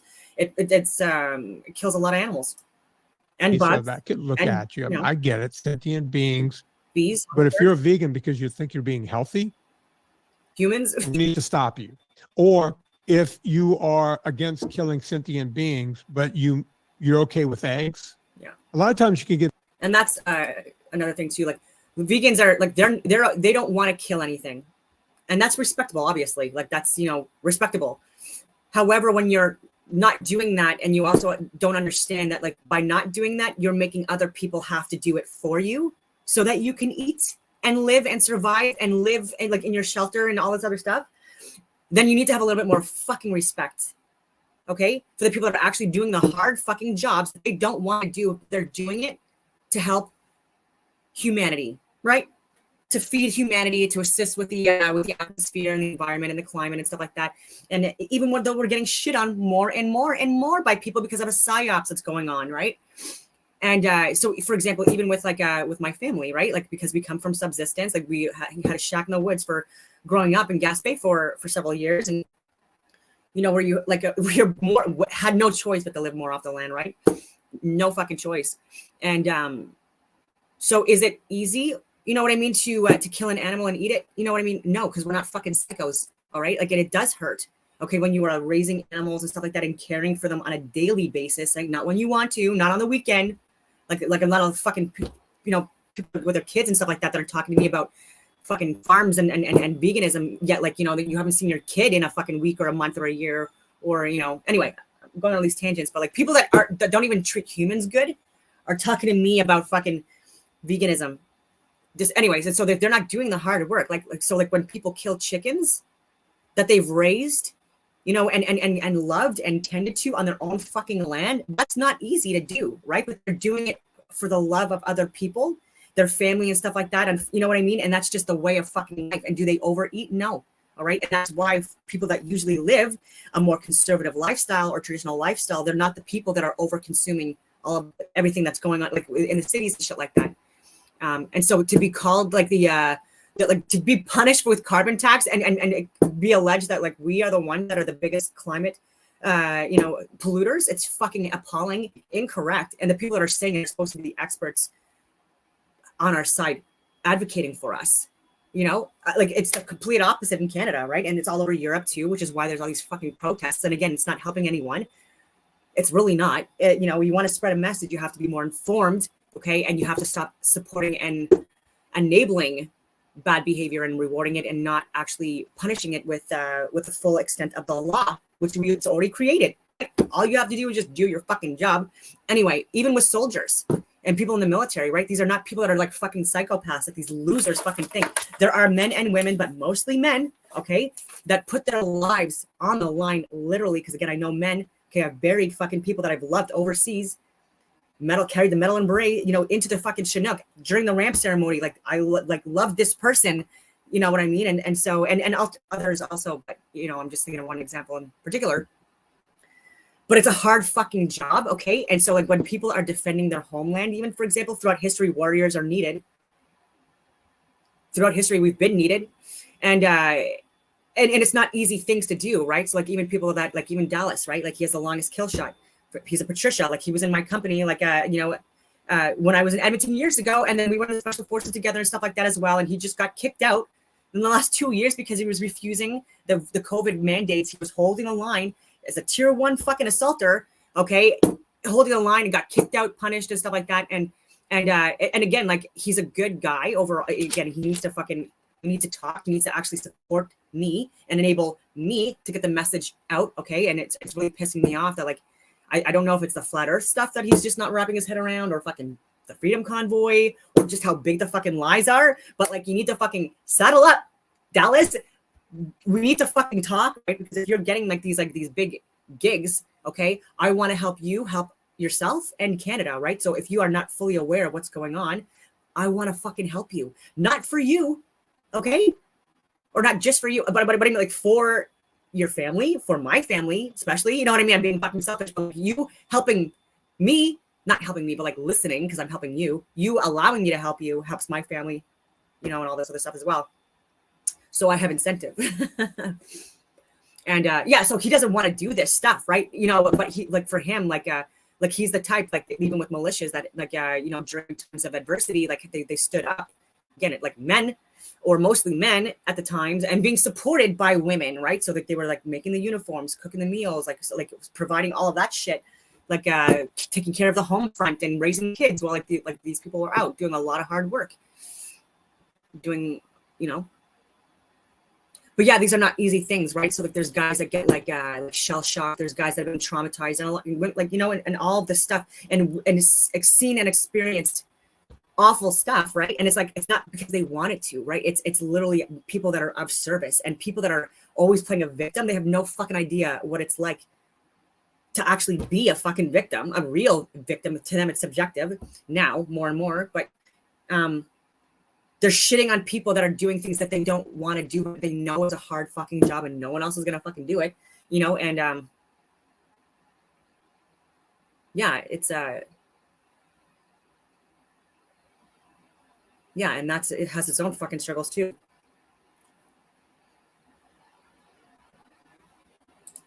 Going on all these tangents. get vegetarians to eat eggs, right? It's an embryo. You could get some of them to eat fish, pescatarians. You could get them to eat fish. So now you're getting them closer. A lot of vegetarians will eat dairy products, milk, cheese. Like even cops, like a lot of cops, it's a hard job. They don't want to do that job, right? But they know that communities need to be protected, and they have investments in it, right? If they live in the areas that they're working in, or their families are, they're putting themselves on the line to be of service to their communities and stuff like that. Again, in Ottawa, like a lot of them are now more corrupted, but I think things are shifting. And with Helen Bruce, like getting more and more, attention in the media, I'm pushing it too. Again, I'm talking to journalists about Helen, even like in the last 24 hours, like, advocating for her like that. And hopefully things do start shifting, but like people are needed. Paramedics are needed. These are hard jobs. They're responding to people that are friggin' either dying, you know what I mean, or dead, and even for me, like I've done ride-alongs with friends in Edmonton that are cops that went from the special forces to cops, and even that we responded to do a friggin' like a dead body as well, right? And it's just like, I'm like, fuck, I just like left the fucking infantry, like, like, God damn it, give me a fucking year before I see more fucking dead. Anyway, that was morbid. I'm sorry. Yeah, but these people don't like. These are just people of service that have sacrificed, and they're getting shit on by fucking like vegan fucking fetish fucking furry, Z-Zer identifying fucking like city dwellers. You're now getting a higher amino acid complex diet, and now you're almost there, right? You can actually be a healthy vegetarian, but the penultimate is to eat red meat. So the difference is one will kind of shade the gray area, the other one is we're dug in, this is it. And that's why most vegans stop being vegan in the first 3 to 6 months. But who was the original person that was like, hey, you know what? I have a great idea. How about we basically only eat these 2 items, and this somehow is going to bring peak health? Like, who was this person? And what was it that they thought was such irrefutable evidence that veganism was like the end all? And even with veganism, like I've done primitive survival training, well, all through my military career, but even beyond that as well. And you need to have multiple sources of micronutrients and nutrients in your diet. And so if you're going to be in an area for an extended period of time, like let's say like all that you have within like your area is crows and ravens, so freaking many, but is like let's say like a mango tree or guavas, or and only a few trees, or like a coconut or banana tree or whatever, and like you're gonna have to manage that and survive off of that for extended periods of time. And can you do that, over years, right? Can you do that for weeks? Can you do that for months? Can you do that for years? And how long does it take for them to regrow, right? So like that tree, eventually all whatever it's yielding, it's going to be finished for a season. And then like when do other seasons happen, right? For other fruits and vegetables in the area? Can you look at other, things to look at on the land? That this all takes considerable amount of energy being exhausted as well when you're moving around, foraging and gathering and that stuff as well. And your best healthy diet. Oh, Alex, young Alex. Oh, darling, you need to go back and watch my first documentary called Fat, a Documentary. Tell us. It was the one that started it all. Most people think veganism, like when I ask people, I'll ask you, how long do you think veganism has been around in the world? Since the 90s. Like, I'm thinking it's so new. Okay, most people say, oh, it's been around since biblical times. No. Since Jesus was walking the earth. No, because it was impossible. People didn't have all these options. Like, you could only eat like a few animals that were around you. Right. And vegetation and whatever you can find, right? Veganism, there's a church called the Seventh-day Adventist Church. I'm sure you've heard of it. Mm-hmm. And not a bad church. I don't have anything against the Seventh-day Adventist at all. But in around 1865, I don't have the year exactly right, but around 1865, I think Lincoln was in office during that period. Ellen G. White. I'm genuinely curious. I'm so sorry. Pimp moiled my foreskin what are you doing now? And like how is life now? I don't know if you're in Canada or the US or wherever you are in the world, but I ask some people as well, like throughout, I'm genuinely interested in people's like what they do for their hobbies or work or like that stuff, because again, it's just been my passion for many years. Like, that's why I also took cognitive sciences, and because of the advanced psychology stuff as well, and behavioral stuff. And I've studied childhood and developmental child psychology and anyway, all interesting stuff.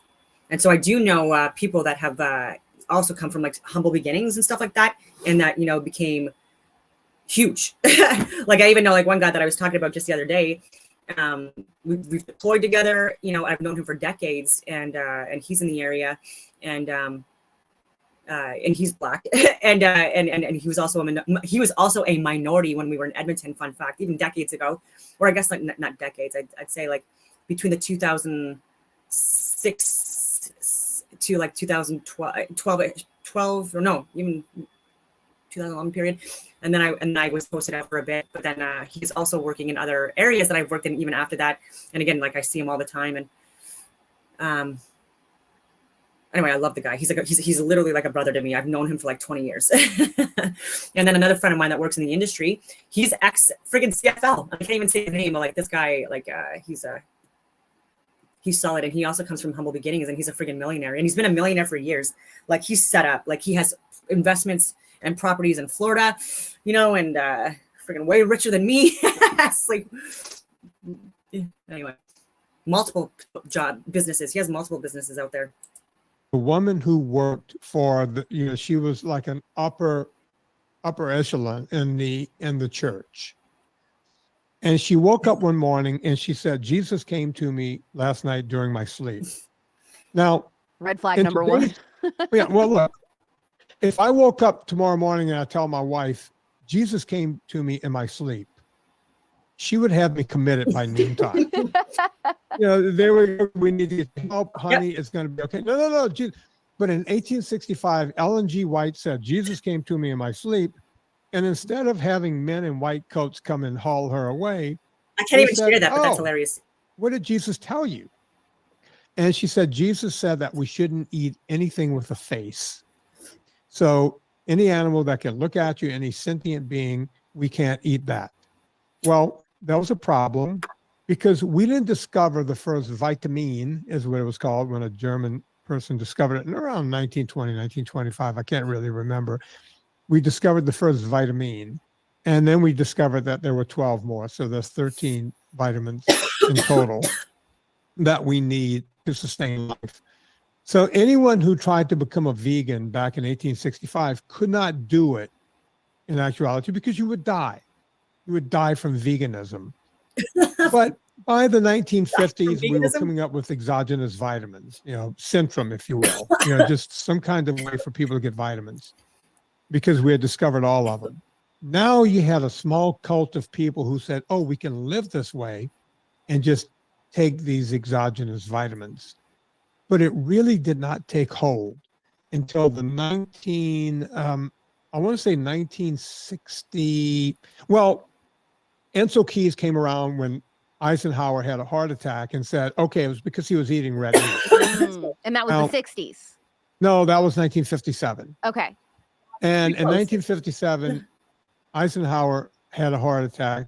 Ancel Keys from Minnesota University said, it's from all the meat. And we hear that all the time. My dad has major heart issues. He's had multiple heart attacks and all this. And every time the doctors are like, too much red meat. We're still stuck on that, Alex. But here's the deal.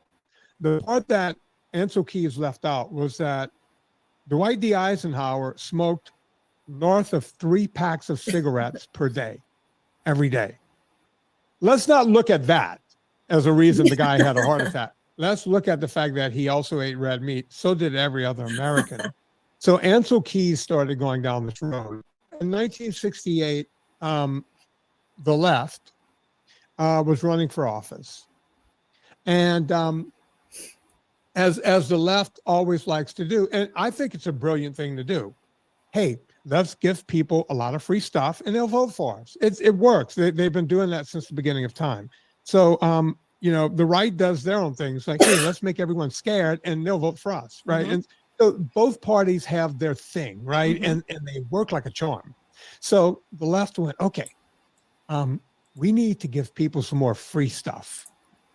So Kennedy goes down, Robert Kennedy, because the other Kennedy was already dead. And he said, there's a lot of poor people down south.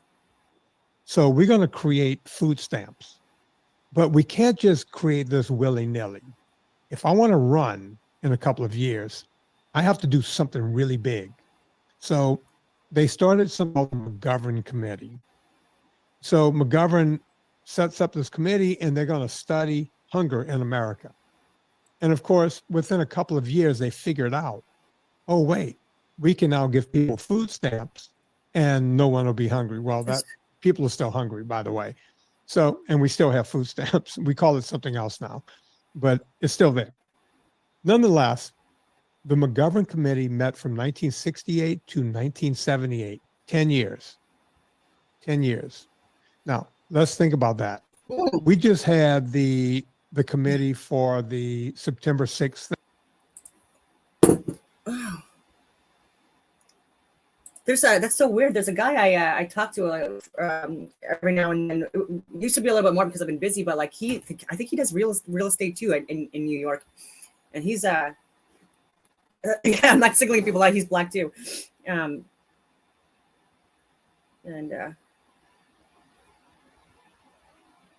how's the market? I'm just genuinely curious. In New Jersey and New York, actually, I don't know if you would know, it's a big state, obviously, but I hear that because of the mass surge of immigration and stuff like that that's going on, a lot of people are getting out. Not just the government people, but a lot of people are moving. There's people that got arrested apparently for trying to evict people out of their own homes, like squatters and stuff like that. And so I hear it's freaking a little bit volatile of a market right now. Thing happen. You mean January? I'm sorry, January 6th. Thank you. I'm old. So the January 6th committee met. How long did they meet? I don't know how long they met. They met for a couple of weeks. It was on television. It was like 3 weeks. Can you imagine? Do you call yourself a landlord? Do you have a sash when you're doing no, I'm just kidding. I always said that if I ever went back to Gaspé, I had a cabin in the woods, but if I was to ever live there or be the official mayor of the town where I hang out, where I hang my hat ever so often, I would totally have a sash, and I would have a mayor outfit, it would be Trailer Park Boys type style, I don't know, but I'd have a sash that says mayor, and I would go around wearing it everywhere. Imagine that going on for 10 years. No. So what was this group trying to meet about with the food stamps? Remember Ansel Keys back in 1957, 58? Yeah. They had pushed food stamps through, but they just kept the committee open and they just kept meeting because Ansel Keys was trying to push this thing into, hey, let's say that meat is bad and vegetables are good. So when the committee ended 10 years later, they just threw their hands up and went, and I have this all on film, by the way. I have the actual footage. You can see it in Fata documentary. At the end of it, they just said, I don't know, let's just go with eat less meat, eat more vegetables. And right after that, we adopted the food pyramid from a different country. We just made it our food pyramid. And then right at that moment, we started getting fat as a nation.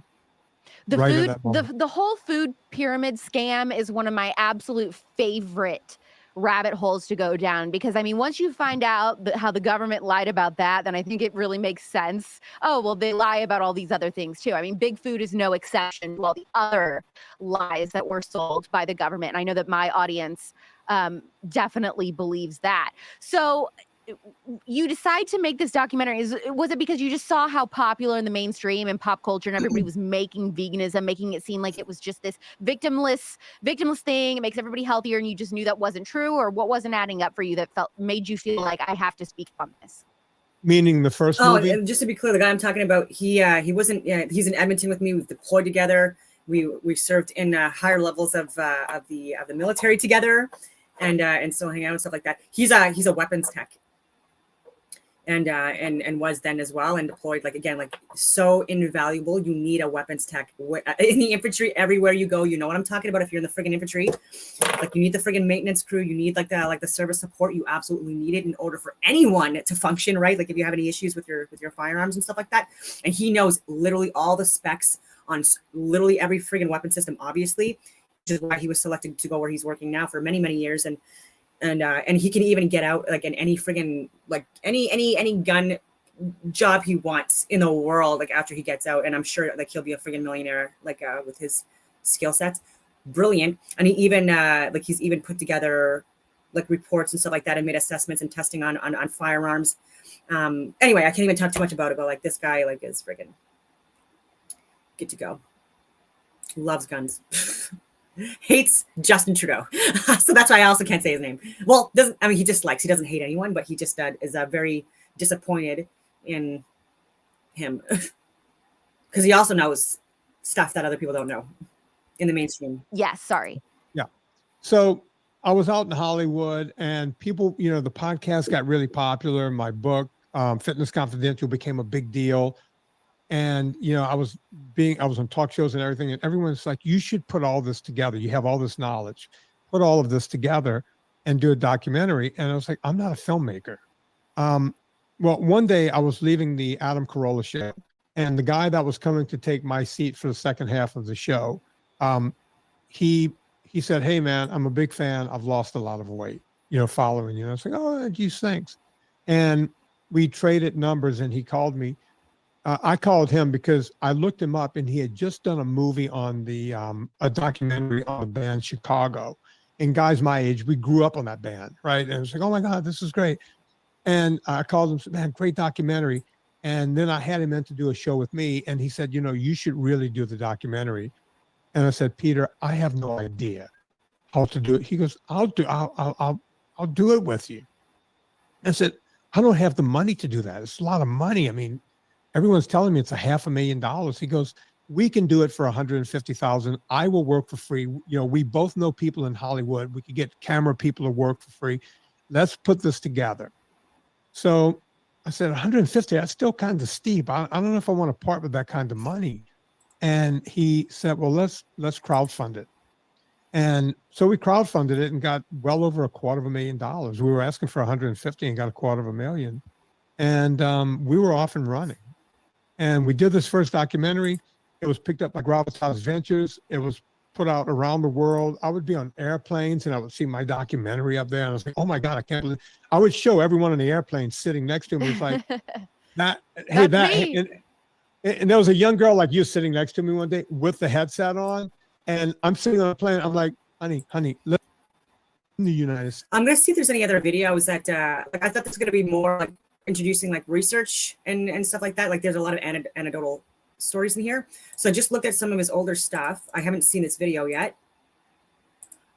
I just did a search on this guy's name and looked at some videos. And so this is called Informed Dissent, the American Fatsicle with Vinny Torcherick, which is the guy that was just in the video. So I just want to see what this has to deal with. And politics with Dr. Jeff Barkey. Coca-Cola. Oh wait, it's Pepsi. The truth is, and it goes even deeper. They have their hands in controlling what the AHA, the American Heart Association, says, and what the I'll back it up. Politicians do, right? And so whoever has the most money is going to win. And when you have industry saying, "Hey, we want to push this junk food or that junk food," it gets into policy. You know, they push it right, through politics. And then this is what ends up in schools. This is what ends up, just everywhere. It just seeps in everywhere. And it wouldn't be so bad if we knew what the truth was, but they are lying as to what the truth is.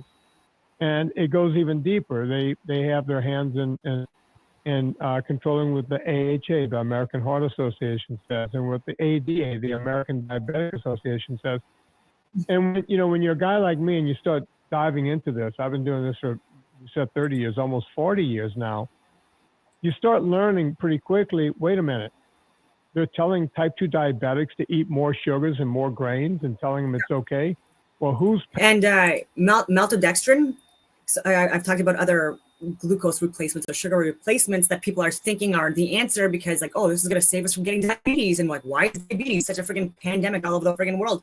Well, things like maltodextrin, which are used in products that are allegedly sugar-free and all this stuff, like that's not true at all. And maltodextrin actually has a larger insulin spike than regular sugar does. And it's being used and we're being lied to saying that this is a sugar replacement and all this stuff. And again, it's causing more diabetes and people are over consuming these products, not realizing that maybe this has something to do with the reason why I'm diabetic. You know what I mean? Or like things are fucked up to begin with. And so even with like, anyway, it's healthier to have natural sugar, believe it or not, than like things like human feces and E. coli feces and, you know, things that are further spiking your insulin and causing hormonal imbalances and neurotoxins and friggin' like so many different disruptors of so many different friggin' important things. Yeah. Saying the American Diabetic Association to say that. Oh, wait, it's Mars Candy Bar. Oh, wait, it's Coca-Cola. Oh, wait, it's Pepsi. They're taking millions and millions of dollars from these people every year to say that this stuff is okay. And then you start looking at policy that are made by the politicians. Same thing happens, right? Before you know it, you have a president saying pizza is a vegetable. It's not. No. Technically, Jeff you can is almost say dumbfounded. He's never heard of this before. He thought it was a vegetable. Yeah, it's crazy that we push all this stuff, and literally that came out of one of our presidents' mouth. Is that oh, pizza's now a vegetable, and I'll never forget. It was one of my favorite times, and we talked about it on the podcast. Right when it happened, Michelle Obama came out and said, hey, we're going to, she was talking to the food industry and she goes, we need to get healthier food into these kids. And I came out on the podcast the next day. This is during the first, this was her first thing to do when Obama first became president. And I said to my co-host, Anna Vocino, I said, that's not going to happen. And the very next day they shut Michelle Obama down. And 1 week after that, she changed, she did an about face. She said, okay, we're going to change all this. We're going to do a let's I know like half the people watching are in their heads are saying it's not Michelle, it's Michael. So I'm just going to say that out loud. Program. And oh, by the way, everyone drink an extra glass of water. That'll help you lose weight. So we went from, hey, let's correct what's wrong with the food industry to let's just move and drink extra water. That's good enough. Fluoridated so water. She started off with a good idea, but it went downhill pretty quickly. So are you saying essentially then that left to their own devices and absent the financial incentives to be unhealthy through consuming products and absent the lies that are being fed to us by this conglomerate of large corporations and politicians who do their bidding and media, which I talk about a lot in terms of dishonesty in other areas, and we spoke about it in your podcast recently. Do you think that absent that, Americans would intrinsically eat and move better and be more healthy on their own? Or do they need to know something? Do they need to be taught some way to be healthy? In other words, do you think people do they just revert to good habits left on their own devices, or is there some sort of didactic instruction that they need to gain and learn in order to find the right way? It's both. And here's why. I always, in my movies, I always say, look at Woodstock 1969. Find the fat person in the crowd. And I say Woodstock because these weren't celebrities on television or anything else. These were just normal kids at a music festival, right? These people are leaner and more fit than what you see crossing the line 4 hours into a marathon. Middle class fit, that's what you called it, right? Yeah, just middle class fit. Middle class fit. These people weren't doing anything. Look, we always seem to follow guidelines. And people go, oh, well, people will still eat whatever they want to eat. No, people try to do the right thing by and large. Yeah. And when you have a pyramid where the base of the pyramid is all carbohydrates and junk, and then the second tier is more carbohydrates and junk, and at the top, they tell you, oh, just have a little meat, but not much because meat will kill you. people hear that and they think grains are heart healthy, and they think, oh, the more grains I eat, the healthier I'll be. And that has nothing to do with it. It's exactly the opposite of what it's attack on farmers, because it's pushing people off the land. It's pushed, like, look how much we've changed just in the last decade or two alone.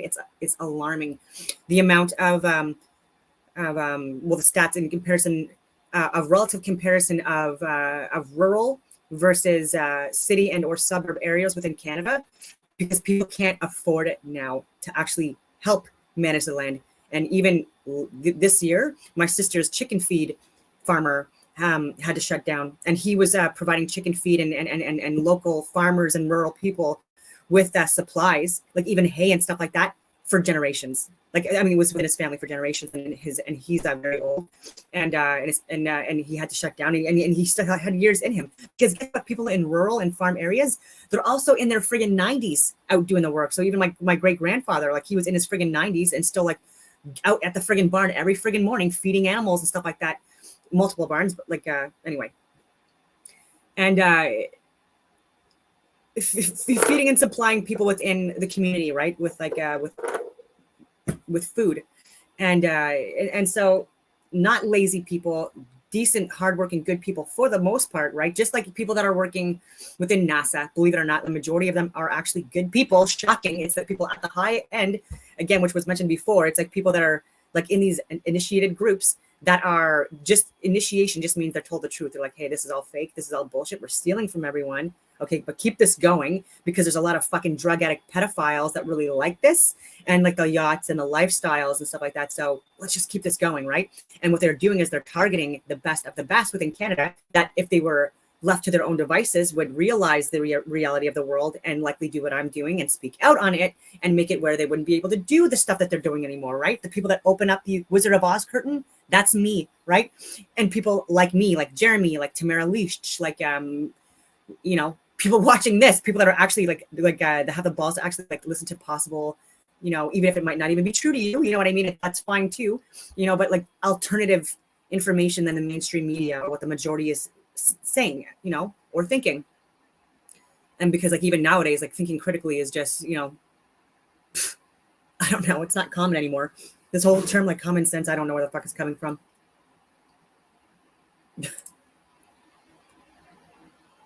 But yeah, so they're targeting. So even with Epstein and these and people that are part of like, again, the higher ups, the people that deal with Epstein and Maxwell and these people, they all exploit and target the best of the best from all over the world, and then they blackmail, bribe, and do things to incentivize them to turn to the dark side, right?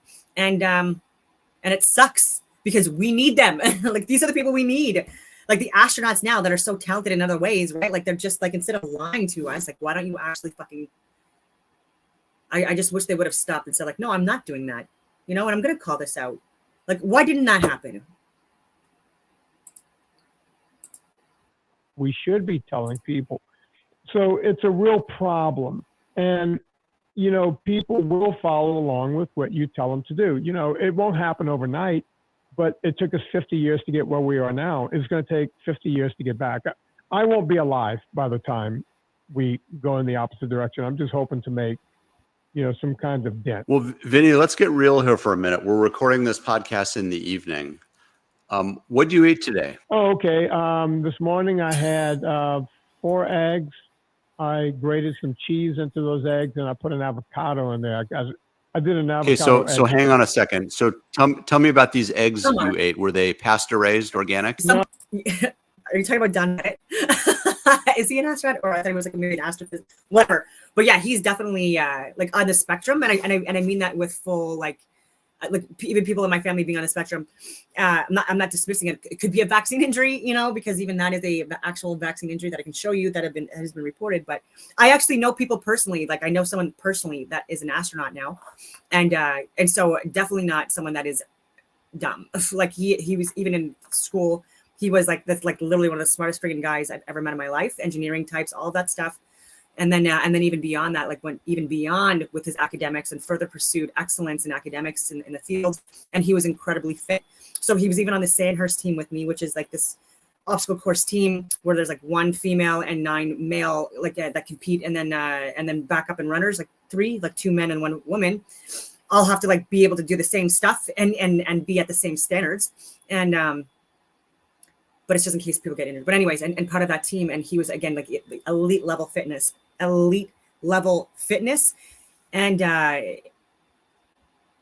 And then, yeah, he like we've deployed together as well, but he was in a different capacity because he's not like a different trade. I don't want to give too many details, but he was Air Force, obviously, and a pilot.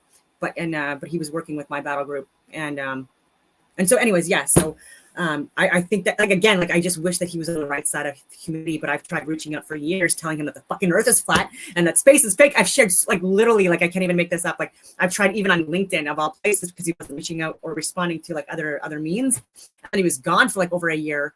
Just completely like, you know, and so, like, that's where I feel like there could be training and initiation during that period that happened, because then it was announced that he was an astronaut. I was like, fuck, I was trying to avoid this from happening because I fucking knew it. I knew it. And then, yeah, so like I was still messaging on Instagram and stuff like that before his account got taken over, and he was following me and everything and liking my posts when he got back. But I'm like, look at your fucking messages. Look at your fucking messages.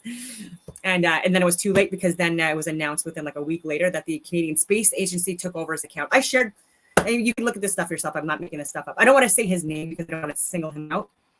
But he was a good guy. That's what I mean. Like that's the frustrating thing. Like I knew him. I didn't know him overly well, and he's married and stuff. And so if he actually discovered that it was actually flat and can't leave the dome, and he was actually honorable enough and brave enough to speak out on it.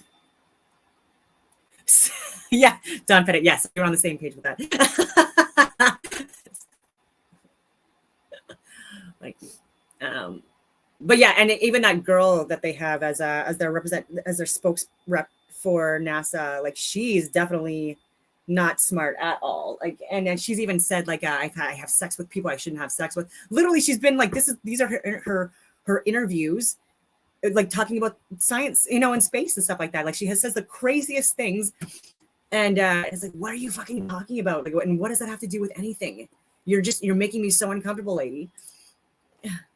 Yeah, and so she's definitely not hired because of her intellect. Yeah. No, they were pasture raised. I don't know if they were organic. I don't know. I don't know Organic how again smart is one Chris of those Hadfield is. throw words that don't. I don't know how smart Chris Hadfield is. He just looks like an entertainer. Like he's always wanting to play guitar and sing, and he looks like a little friggin'. Anyway, and so he doesn't seem to be someone that was like selected because of his genius or anything like that. He was probably just in the club, you know, in and around the same circles, and you know, volunteered himself. Doesn't mean anything.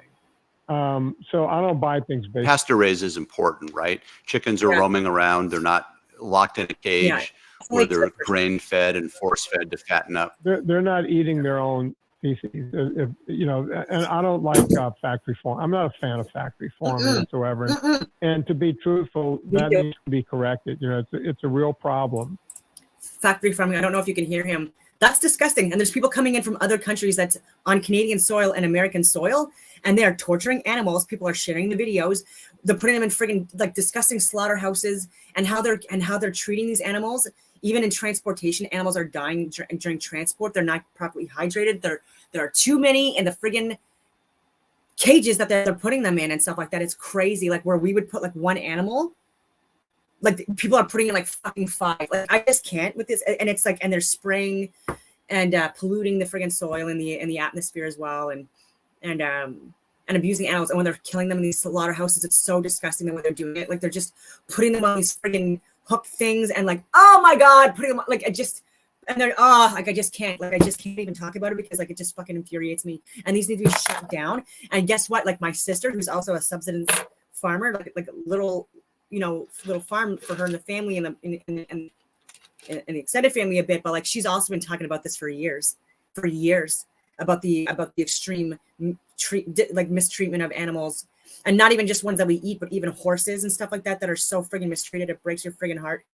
Oh my God. Oh. Yeah.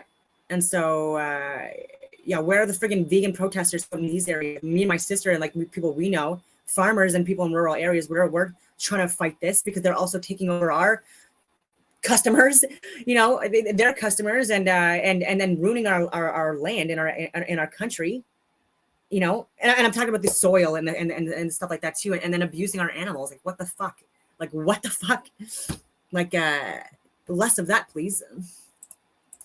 But that's where we are. But anyone can get pasture raised eggs. For sure. You can get whatever. But so 4 eggs with some cheese on it. What else? That's what I had for breakfast. For lunch, I didn't really have lunch. I had some. I never really eat lunch because I'm usually busy.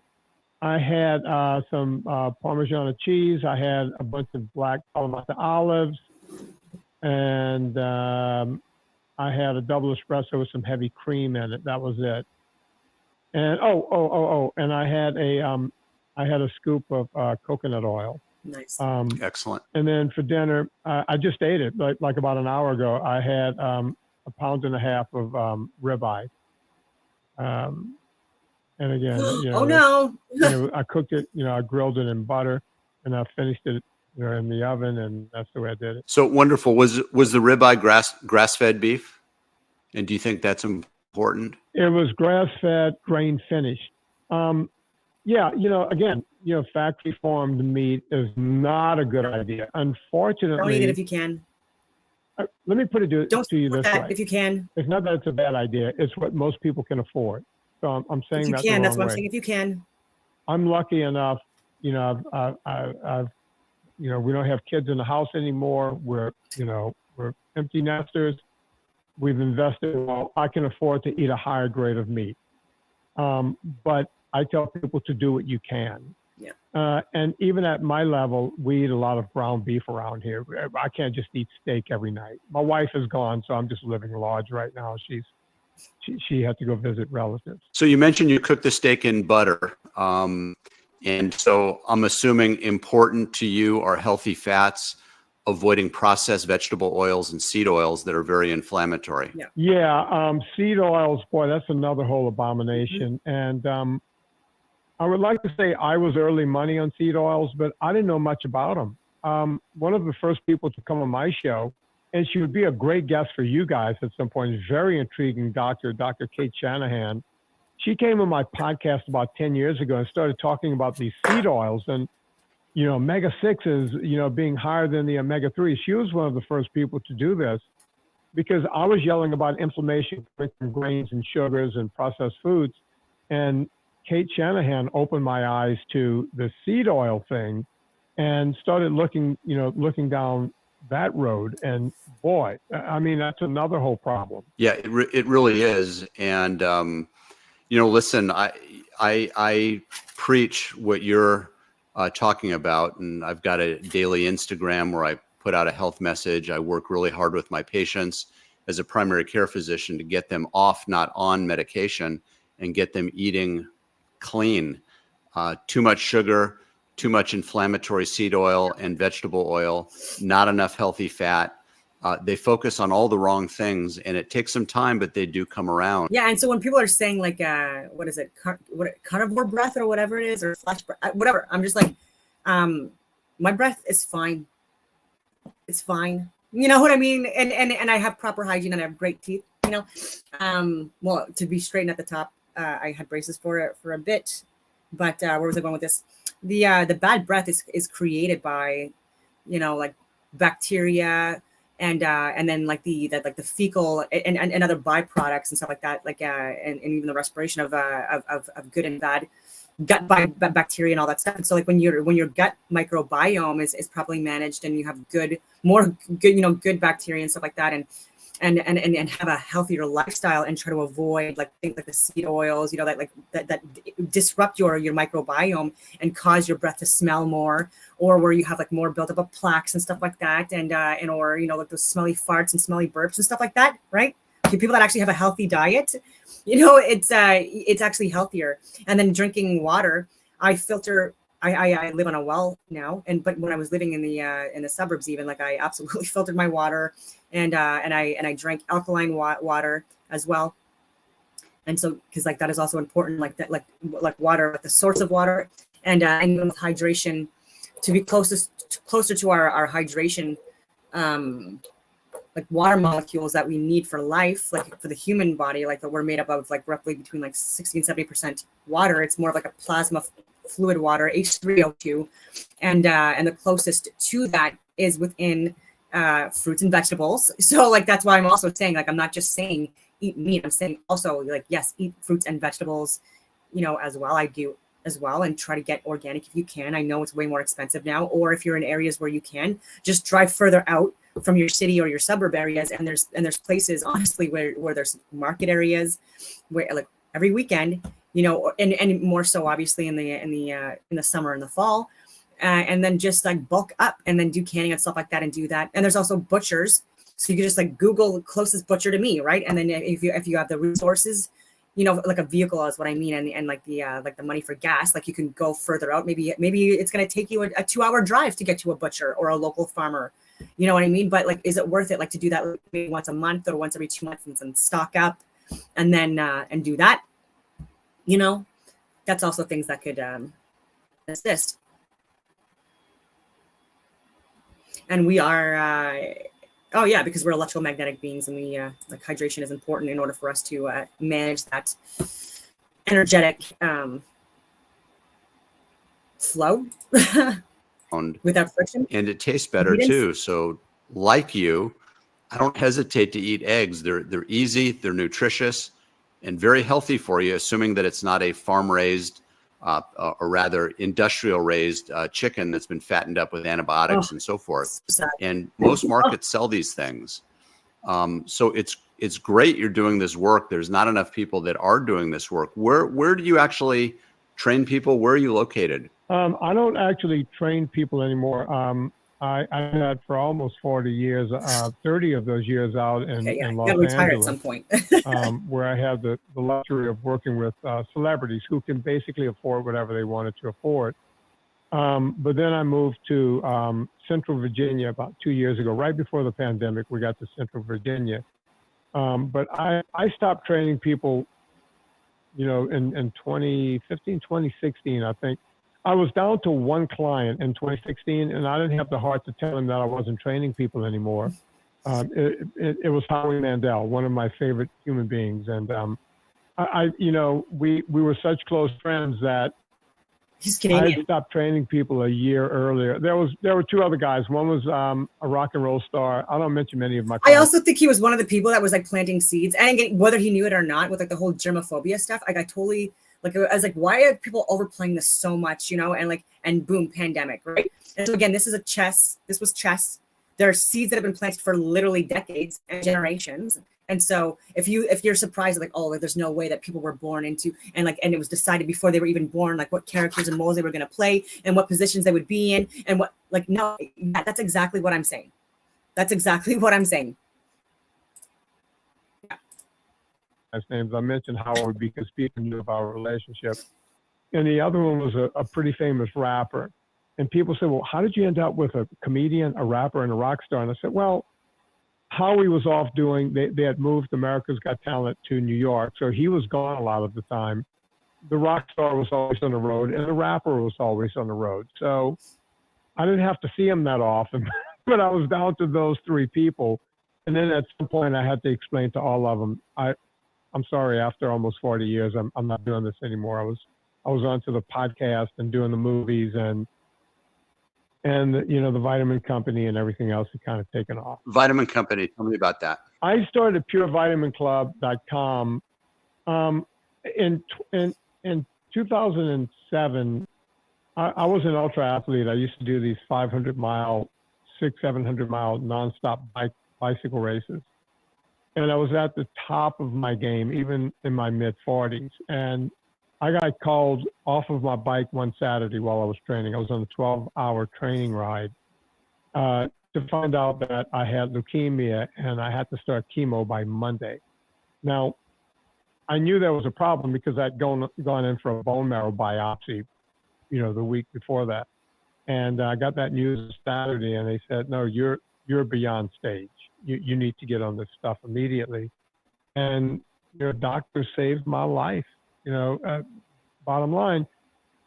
And I'm a guy who, you know, don't smoke, don't really drink, don't do anything wrong. And here I am, I'm almost dead. So I started looking at everything, including my vitamins, and I was looking at every byproduct in the vitamin. And, you know, I kept seeing things like titanium dioxide. And then you go down the rabbit hole and looking up titanium dioxide. And, you know, even in nanoparticles, it can cause colon cancer. And things like magnesium stearate, the one thing you want, you know, that will block the absorption of nutrients. And I'm sitting there going, wait a minute, I'm taking vitamins to have extra nutrients and extra vitamins in my body. And one of the things they're putting in there is actually blocking that. So when I started looking at that, I said, I wonder if I could just make vitamins for myself.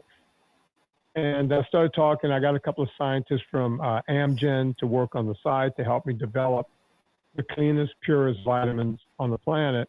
The biggest problem I had was finding a company to make these vitamins for me, because when you're not using excipients and flow agents, you know, time is money. They don't want to slow down the process to make your vitamins. But we finally found some co-packers to do such.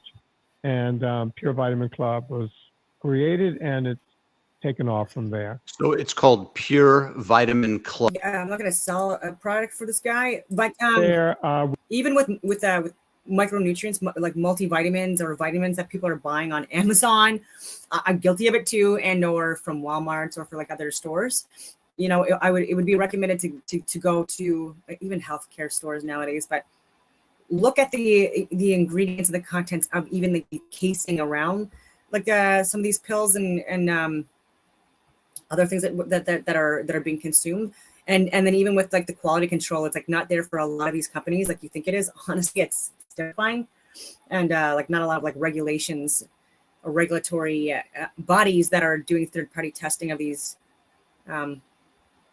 vitamins and minerals. But the ones that are, even in recent history, like the quality control that's done when their assessments made, they're like a lot of these products are not meeting the quality standards at all. In fact, failing hard, and also like possibly like more dangerous, right? Like heavy metals and or ingredients in that are causing more harm than good, and used as fillers, right? Just to fluff things up a little bit, or encase them themselves, or bind. We've had a lot of platforms that want to use our vitamins that only take high-end vitamins. Maybe that, you know, I would have to ask Andy, the guy that I work with, you know, my partner. We have a lot of those companies that want us to move on to these type of platforms. We just haven't done it. For whatever they, you know, as I put it, they break down all the time. Okay, well, you know, I guess he's just selling his book more, and they just want us to buy the book. This is what I mean. Like people like this get, and I'm not hating on him, but like, more views and shit like that. Anyway, so it is what it is. I just this video was more about is the possibility that veganism is a psyops. It's a lot more common now in the last few years, just like the wokeism and the critical race theory and all this other stuff. So it doesn't surprise me, you know, at all.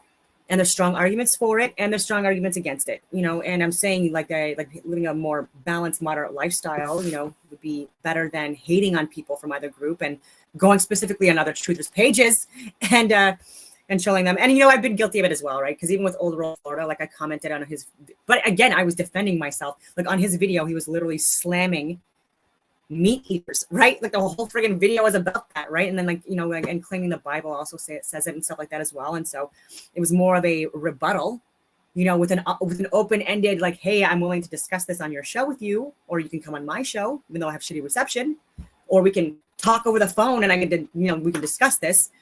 And it's just because you are talented and good at your work. And so, you know, if we can discuss things and possibly, you know,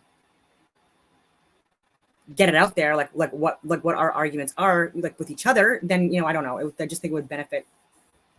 But I will leave it at that on that note. And I hope that everyone has a wonderful rest of your day.